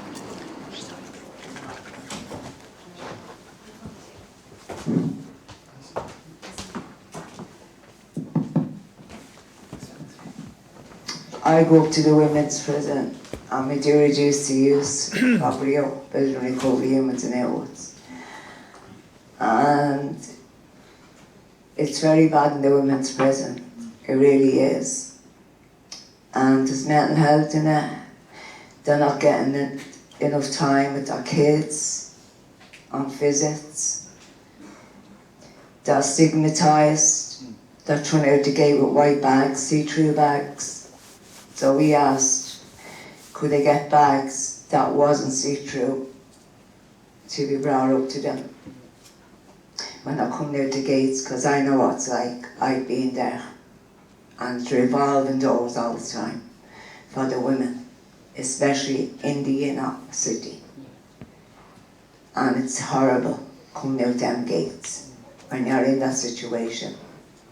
Now I've turned my life around since 2019, and it's still happening with their women. They're stigmatised. There's officers putting bets on them when they're going out the gate. Oh, you'll be back in next week.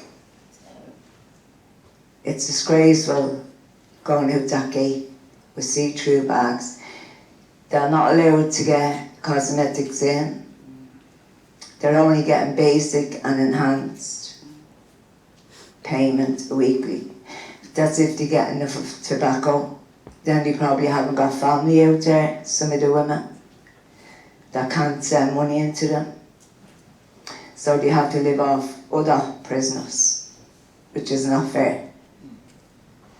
So that's all I have to say. Okay, thank you very much, Sandra.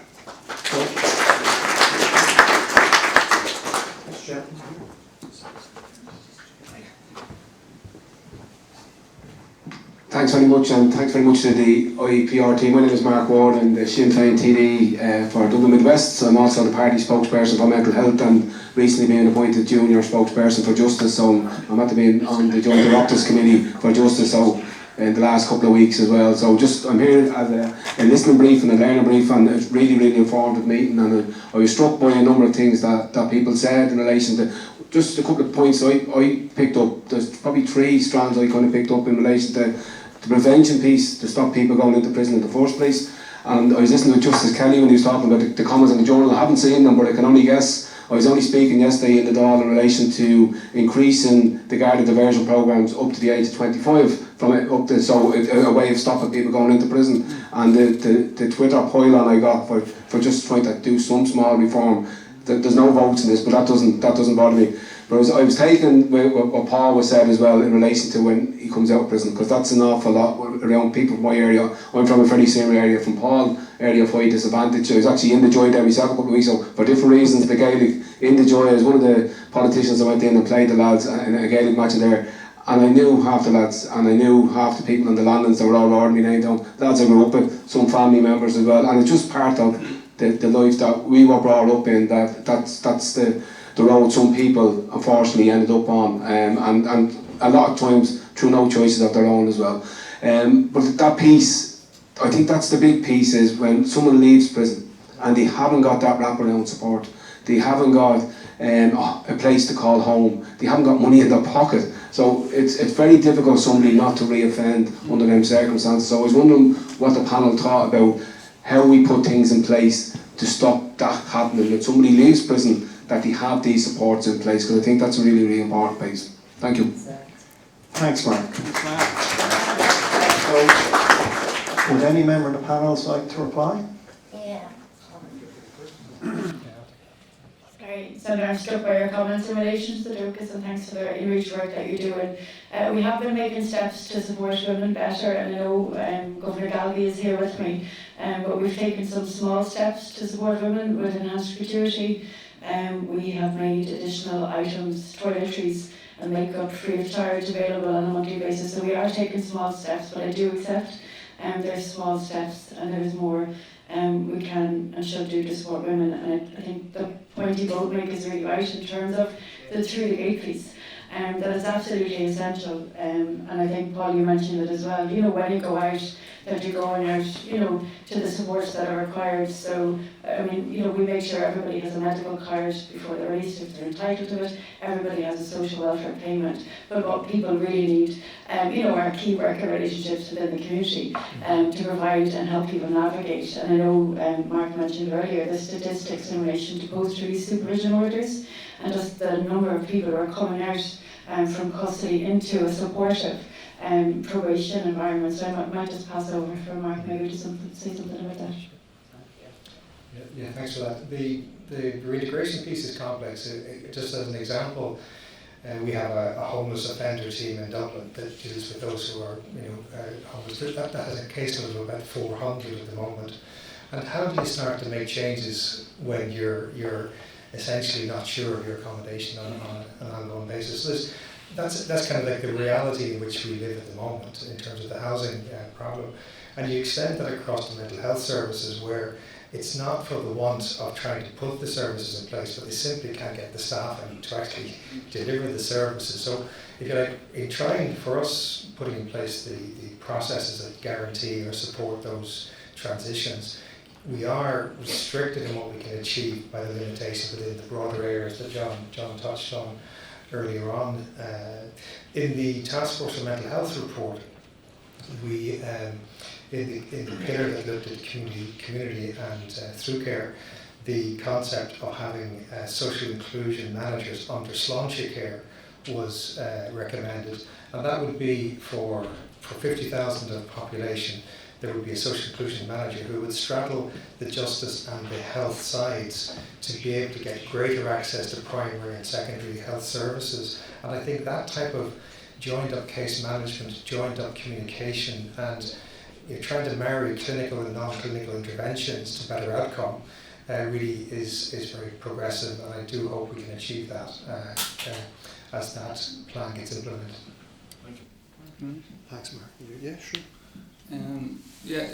Just on the point that Sandra made, is that that's something that we've been talking about recently, as well, and something that kind of stands out to me is that leaving with that clear plastic bag. And I'll talk to Molly about it, and it's, you know, instantly it's that my mind goes to everybody knows where I'm coming from. Everybody knows that I'm walking out of Mount Joy now, and they probably don't, but it's the stigma that's attached, and that kind of internal dialogue that already exists in me now is just reinforced.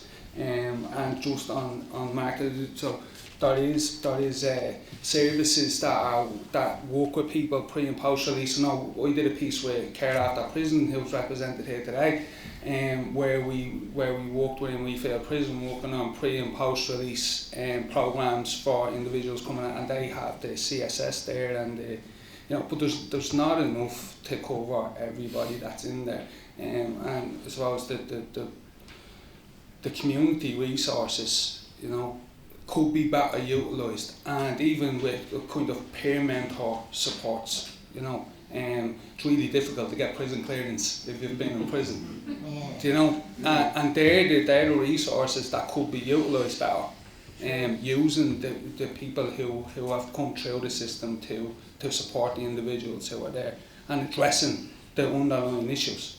Do you know? Thank you. I can Caron first and then come back to you.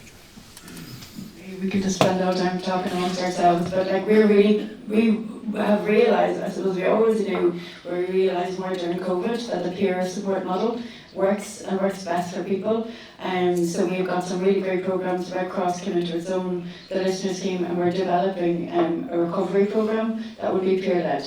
And I think your point is really well made.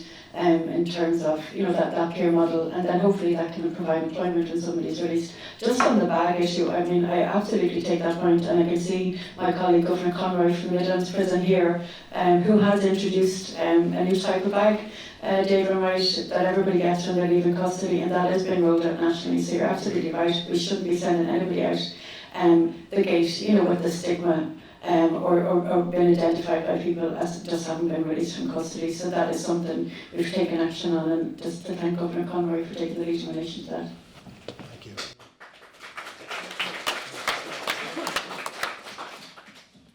Sorry, just to pick up the point that Paul made there, just to give a shout out to Care After Prison and organisations like that. I think there's another one, UCASA down in Kilkenny, I think, is it? And one or two around the country. They do very good work with very, very limited resources, and it's not the most, what's the word, popular or sexy type of thing for a charitable organisation to try and raise funds for. We're looking after people who've come out of prison. It just doesn't generate the sort of fluffy, you know, bleeding heart type of stuff that we're all used to with charities. But I do think organisations like that have a great role to play and need to be supported. And, you know, people coming out of prison very often, as Mark said, are going into homelessness. They don't know where they're going to sleep that night. You know, how do you observe your post-release conditions or your probation bond conditions if you don't know where you're going to be, if you don't know where you're going to be the next night? And I really think that's something that John's colleagues in other government departments need to step up with. Housing, social protection, health and education all have a role to play here. We're in the middle of a housing crisis, obviously. Accommodation is at a premium, and it's going to be a problem for some time. But we are just asking for people to be coming back into prison if we don't take better care of them when they leave. Yeah. Thank you.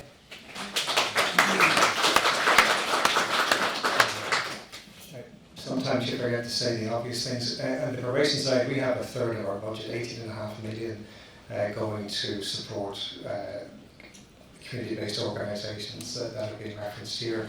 We have them throughout the country. They work with about 4,500 of our cases this year, and they do terrific work. We had a recent conference in Croke Park there with all 60 of them, which was terrific, but they are an essential part of that integration process. Thanks very much. We've 4 or 5 people now who I want to take. So, are you first? Yeah. Okay, is there? Okay, sorry, well, you go first. Yeah. I got sentenced in the CCJ, and I'm doing it in the drugs court. I'm working in Sale, and I work with Brio, and I find the Brio, it's actually helping me an awful lot. I just want to say, let you know that Brio works. Like, the judges are sending the women into the prisons on a pact where the drugs court is just, it's good. Like, it's better than prison. You can make a life out of it, you know. I started at bronze, I'm up to silver now. So I just like to say, that I'm doing good, you know. I'm a year now clear as well, so thank you.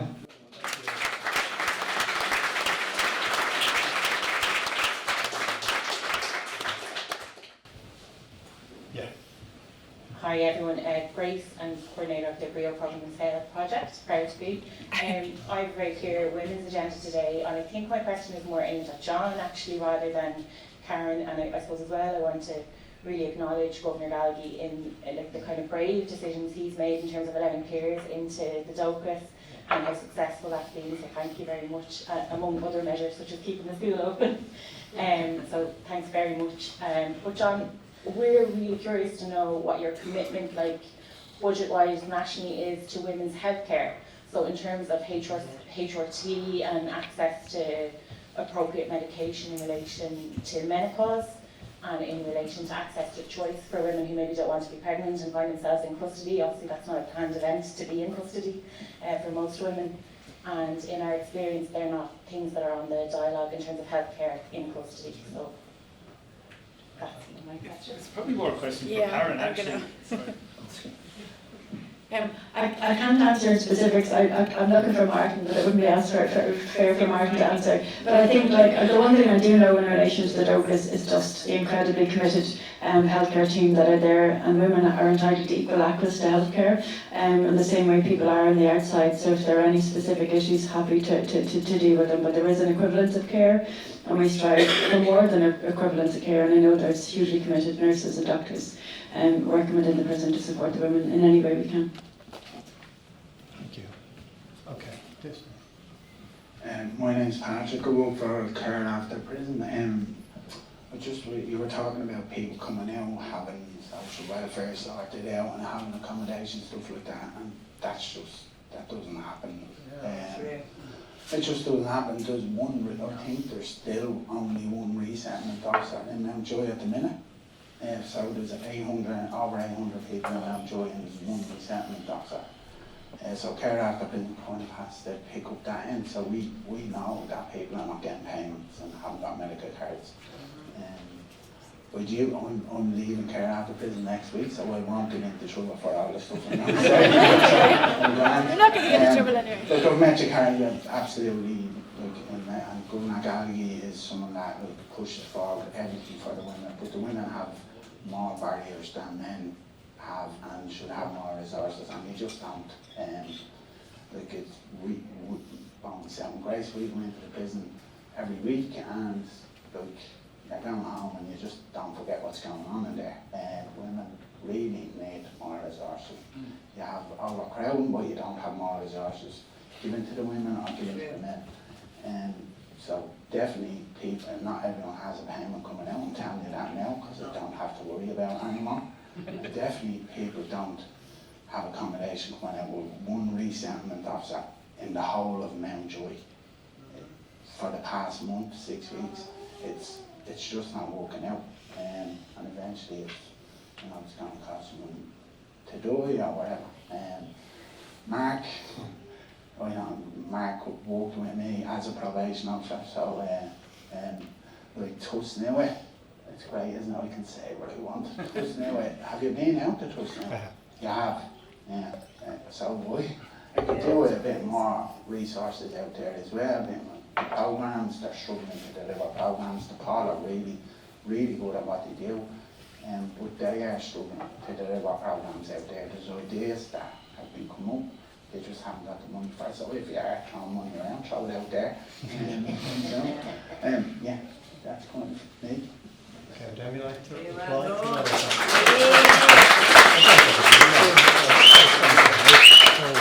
Yeah, there's somebody down. Yeah, there's somebody down the back.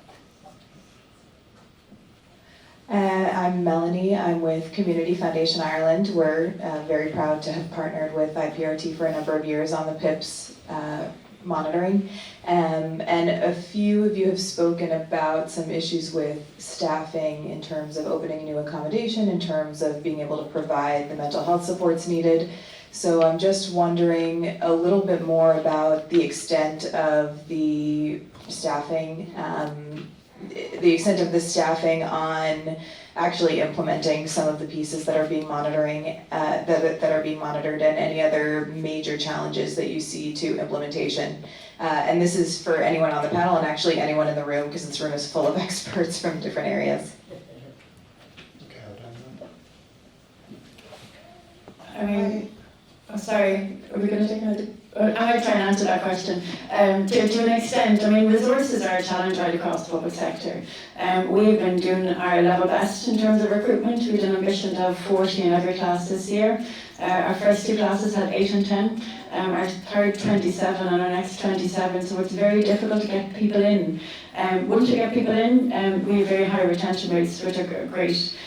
So we have an ambition to recruit 250 staff this year and more next year. But the biggest issue really in the prison service in terms of service provision are the number of staff who have to leave Dave and Martin and Eddie's prison every morning to assist escorts. So all things being equal, if we had the resources we ought to have in our prisons, we'd be able to provide an excellent service, and we have incredible schools, incredible work training, incredible in-reach services. But if you have to give 20 or 30 staff from your prison every morning to cover escorts, then your ability to provide services and to meet our level of ambition in terms of care and rehabilitation is severely impeded. So we have gotten extra resources this year to recruit 100 staff to support escorts, and we'll be certainly looking for that magnitude next year again, because what we want to do is to keep the staff we have in our prisons to provide the very best service we can to people in our care. And I think your point is very well made in relation to the women's prison. We don't have sufficient resources, notwithstanding the incredible work, and particularly the work of the school. I was in there this week, 97 women registered and attending school every week. But we can do more, and we should aim to do more, and we want to do more, and that's certainly our ambition. Thank you. Okay, thank you. We're just coming up towards the end, so there's somebody in the back there. Sorry, yeah. Okay, can you give them? Hi, I'm Linda. I'm a solicitor with the court service. But I was, as a parent myself, I was saddened by Mark's story that he, as a child, he started out in the prison system. I don't know what age, but at 15. And I suppose that's what I'm taking from this: is how do we prevent certain communities from, going into that cycle in the first place? How do we do that? And even, I suppose it's more a political statement, but I think we need to support women better in this country. We need more child-friendly policies. If you look at the Scandinavian countries that have sort of egalitarian rights, for women for parents going on maternity leave, they're shared between both parents, and women are fully paid throughout their parental leave. And in this country that doesn't happen. Women, single parents, are often stuck in a poverty trap. Now, I don't know if that's Mark's experience or Mark's community's experience, but it's, they're not supported, they can't go out to work, they don't have, childcare, we know the cost of childcare in this country, and it holds women back, and that's just one policy that's just not good enough. And and that's where it all starts. We need to start at where the children are at, and help the children, help their parents, and stop that cycle in the first place. It's fine to talk about rights, when, my experience with the courts is that vulnerable people, I work in the wards office, are very well supported by the court service, but it's preventing people getting into that cycle of crime in the first place. And my experience of the family law courts as a solicitor is just pretty awful. Women trying to get child support in this country, it's just, it's really not good enough. And, other countries take child support much more seriously. The family law courts are being reformed, that is happening, but it's just not good enough. And our supports for women generally in this, I feel, need to be improved. And that lady was talking about how women are treated, the undignified way they're treated in prisons, how they're separated from their families. That's cruelty. I'm aware of a mother who was sent to prison, and her relatively newborn baby was taken away from her, and that's not, that is cruelty. and it's not just on the mother, it's on the child. How do you do that in this country to a child? And it was done on a whim of a male judge in this case, but and she was looking at other parents who other mothers in that prison who had their babies. So it was just seemed to be down to discretion. There's no real policy about that. But I just think we need to change our policies and support women better in this country. It's a political statement, but that's what I'm looking at. And I suppose to finish on the restorative justice, I am very interested in restorative justice and how, because the wards is changing now and the Assisted Decision Making Act, where vulnerable adults are giving them more agency over their own lives, and we need to start, how do you give young adults, young children more agency, that there is no victimless crime, that they need to make, be supported making choices, making good decisions, and how do we support children and parents to help avoid the prison system in the first place. Okay, thank you very much. We have time for one final point. Did you want to? Okay. Oh. Thanks. Aisling O'Donnell, Maynooth University Professor of Education and also Vice Chair of the Board to the IPRT. So unsurprisingly, my question is going to be about education, and I'm interested to know how you conceptualise and think about the role of education, because I think Ireland's had a very interesting history in offering a very broad, diverse education, and the opportunities for the kinds of experiences of feeling valued, of having dignity and respect and so on with those relationships, and the opportunities to explore different areas. And of course, we've got a highly diverse prison population as well, some people in for very long stretches of time, others shorter, some maybe doing postgraduate degrees and so on. So it's complex.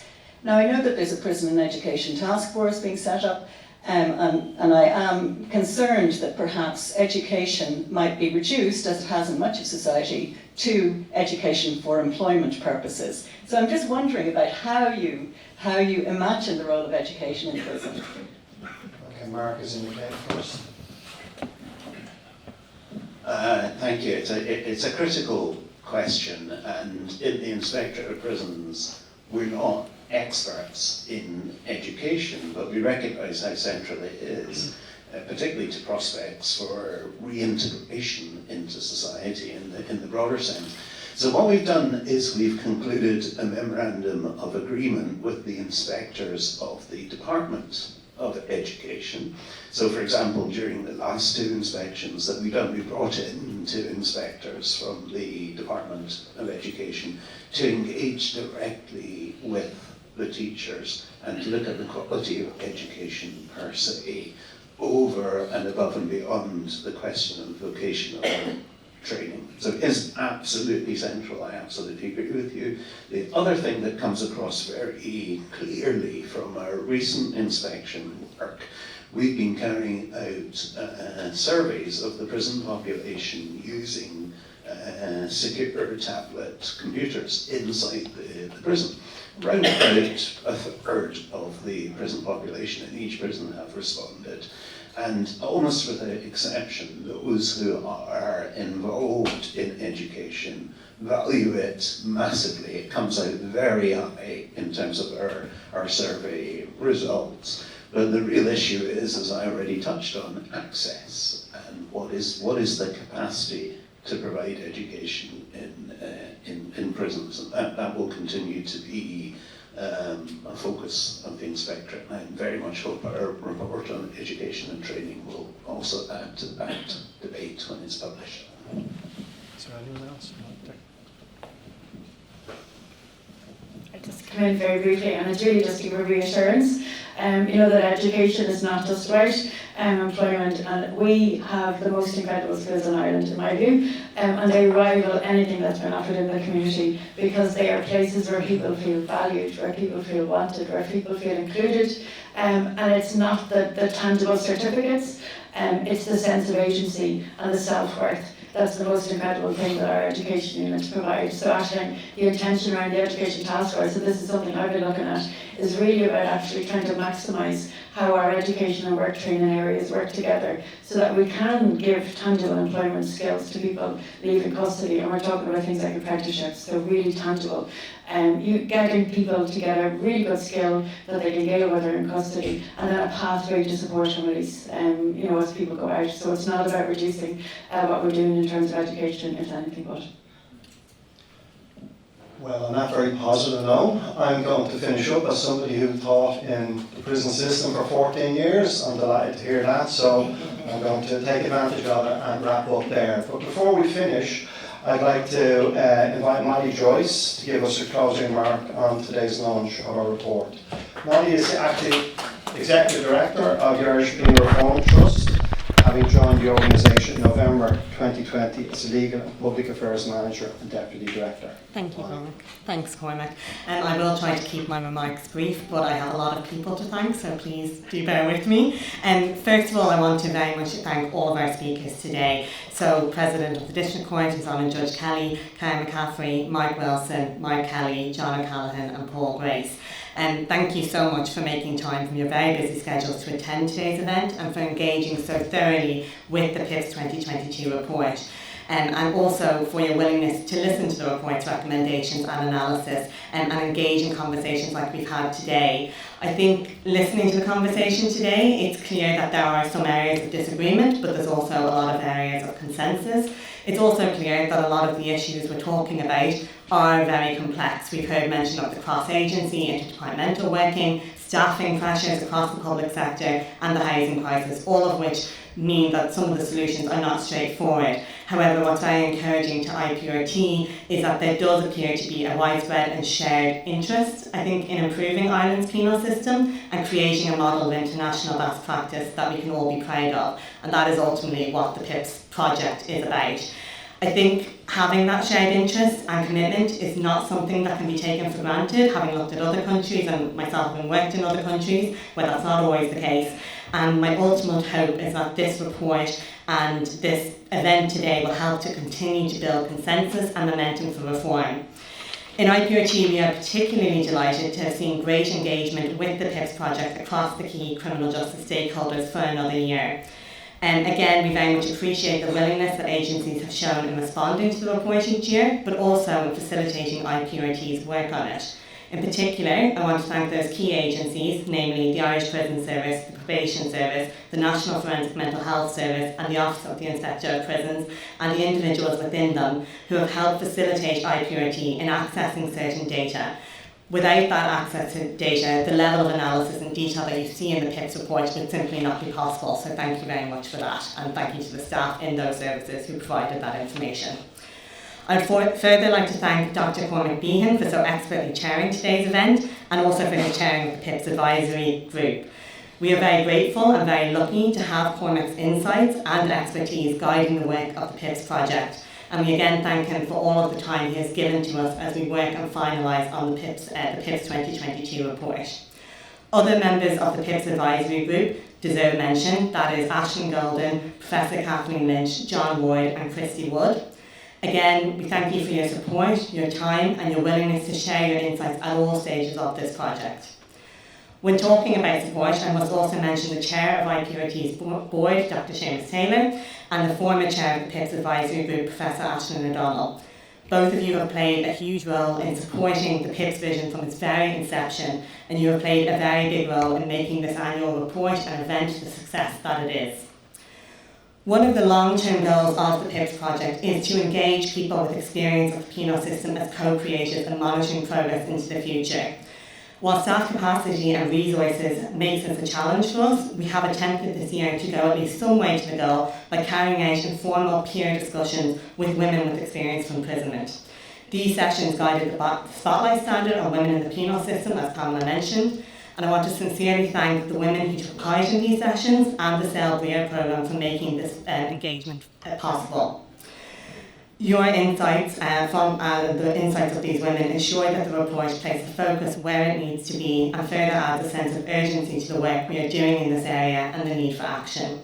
I also just want to thank many of the, Paul in particular and others for sharing their own experience of overcrowding and what it actually means to be in an overcrowded prison. It's something that's asked a lot when I'm talking to people, and I think it's really hard to actually get across what it means, but that whole point around the dignity, the inhumane treatment, how it dehumanises people and makes it that much more difficult for people to actually move on from their offending behaviour is really important to always keep in our minds and to keep in our sights. The event today and this report would obviously not be possible without the generous funding of our Donor Advised Family Fund, facilitated through Community Foundation Ireland. I want to sincerely thank these funders and CFI for the support shown to this project over the years and the belief in the importance of facilitating this annual monitoring of the penal system. Other funders who make the work of IPRT possible must also be thanked. They are the Department of Justice, Pobble, the Catherine Harrow Foundation, Portuguese, the Congregation of the Sisters of Mercy Solidarity Committee, the St Stephen's Green Trust, IRA, Open Doors Initiative, and of course Community Foundation Ireland. Quite a lot of funders, a very small team. So thank you all so much, because without your funding, obviously none of this will be possible. Finally, I want to say thank you to all of the IPRT staff, Aisling, Helen, Michelle, Pamela and Paula, for all their work in pulling together today's report and launch, as well as our volunteer Laura, who has been helping us out today. And of course, I also want to thank Saoirse Brady, our Executive Director, who is currently on maternity leave, for her leadership, especially in the groundwork for this project, which started well before she went on maternity leave.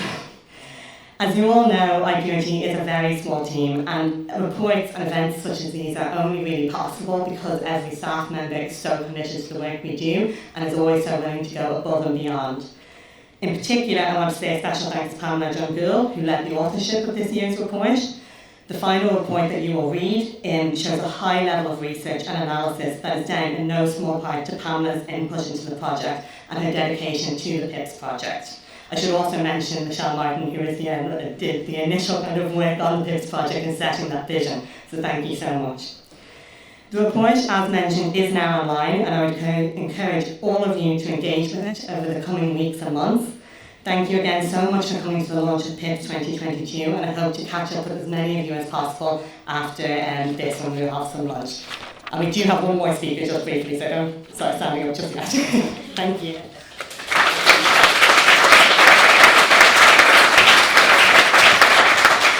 Thank you, Molly. So finally, I'd like to introduce and invite Dr. Seamus Taylor, Chairperson of the IPRT, to conclude proceedings. As Chairperson of the IPRT, Seamus has been a long-standing supporter of Progress in the Penal System project, and alongside other board members and my predecessors on the PIPS System Advisory Group, he has championed its vision since its inception. Seamus. Thank you very much, Cormac. And I'm not going to speak for very long. I'm going to say one set of thank yous, and I need to make one announcement. And I don't want to hold you between your not staying here and getting your lunch. So I want to say thanks, and I want to make this announcement. In my view, I just want to thank all of you again for attending today and engaging with the PIPS project both today and over time. I think in PIPS we have an incredibly valuable resource for better evidence-based penal policy making, and ultimately for better prisons for all, for the staff who govern them, who work within them, and those detained within them. So I think it's an incredible resource that we've been able to realise in partnership over the past 6 years. None of this would be possible without our generous funders, the donor-assisted funding through the Community Foundation of Ireland, and that has to be really emphasised. The vision that we had would have just remained a vision or a dream. It would be nothing without your willingness to actually invest in us. And I want to just reiterate the thanks that Molly made to the advisory group, to Cormac, who led it excellently, to Aisling, to Professor Kathleen Lynch, to John and to Christy. You have done an excellent job on this year's PIPS report, and most of all to Pamela, who has done an excellent job of authorship under the leadership of Saoirse and Molly. And one thing, I didn't intend to say this, but when people were speaking earlier, the President of the District Court, Judge Kelly, talked about problem-solving courts. I have experience of developing them in Britain. in the area of domestic violence, going back to 2004 when I was Director of Equality at the DPP's office, and we had a project with the court service. We piloted 3 domestic violence courts across different parts of Britain, one in an inner part of London, one in Birmingham, and one in rural Wales. And it was just one day a week on a Wednesday, the local district, or what's called there the Magistrates Court, became a domestic violence court. And it was a centre of expertise, problem solving for that day. The judge had been trained around domestic violence issues. There were social workers present, Women's Aid were present, Refuge was present, Housing Service was present, and the whole thing worked. The pilots were deemed to be successful, such that the Home Office funded a rollout of this across the 42 shires in Britain. And domestic violence courts run to this day in Britain on a problem-solving model like the drugs court in Ireland. And if anybody wants to get in touch, the same woman who set it up in 2004, Jude Watson, is still involved in running it to this day, and I could introduce people to her. But it is a model that works, and it itself was informed by a court in New York called Red Hook, which was a community court. It was wider than just a specific theme. So I didn't intend to mention that at all, but I really would endorse it based on the practical experience of working in it. Now, to the brief announcement. As people have probably heard and people have probably noticed, babies are in the air in the IPRT at present, and our Executive Director, Saoirse, is on maternity leave, and we really wish Saoirse all the best for her period of maternity leave up to September. And Molly, our acting Executive Director, is about to go on maternity leave in about approximately a week's time. And we wish Molly all the very best. And Molly has done an absolutely tremendous job in acting up as Executive Director. And we are delighted that we have secured the expertise of Kathleen O'Mara, organisational consultant, who will cover as the IPRT team leader for a period of approximately 11 weeks until Saoirse returns in early September. Kathleen knows the organisation really well. She's worked hand in glove with us in developing our strategic plan over the past year, and Kathleen brings very significant NGO leadership to the role. She's been involved in a range of organisations in Ireland, including at a very senior level the Irish Cancer Society. She's been involved in policy influencing and indeed has significant experience from the political arena. So Kathleen will be supported over the 11 weeks by our excellent staff team, and a subgroup of the board of IPRT will be available throughout the summer period.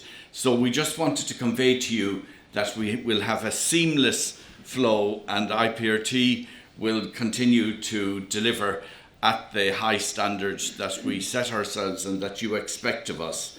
So that's as much as I was going to say. The final thing, it's a thought that came into my mind sitting there and listening to the judge, listening to the Deputy Secretary General, and listening to Caron. We call this, oh no, the screen has gone off, progress in the penal system. In a way, maybe in time, somebody should have an ambition for progress in the public sector system. Because I was thinking, so much of what you do, you are responsive. You don't have control about who comes through your door, but you are, in a sense, third level policy making. And I often set an essay for my students in college. The best criminal justice policy is progressive social policy. And that starting, maybe we need a national equality strategy, anti-poverty, a progressive education policy, a decent housing for all, accessible healthcare.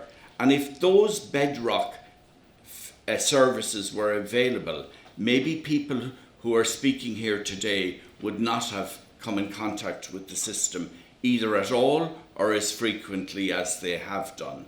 So I'll just leave you with that thought. And I'll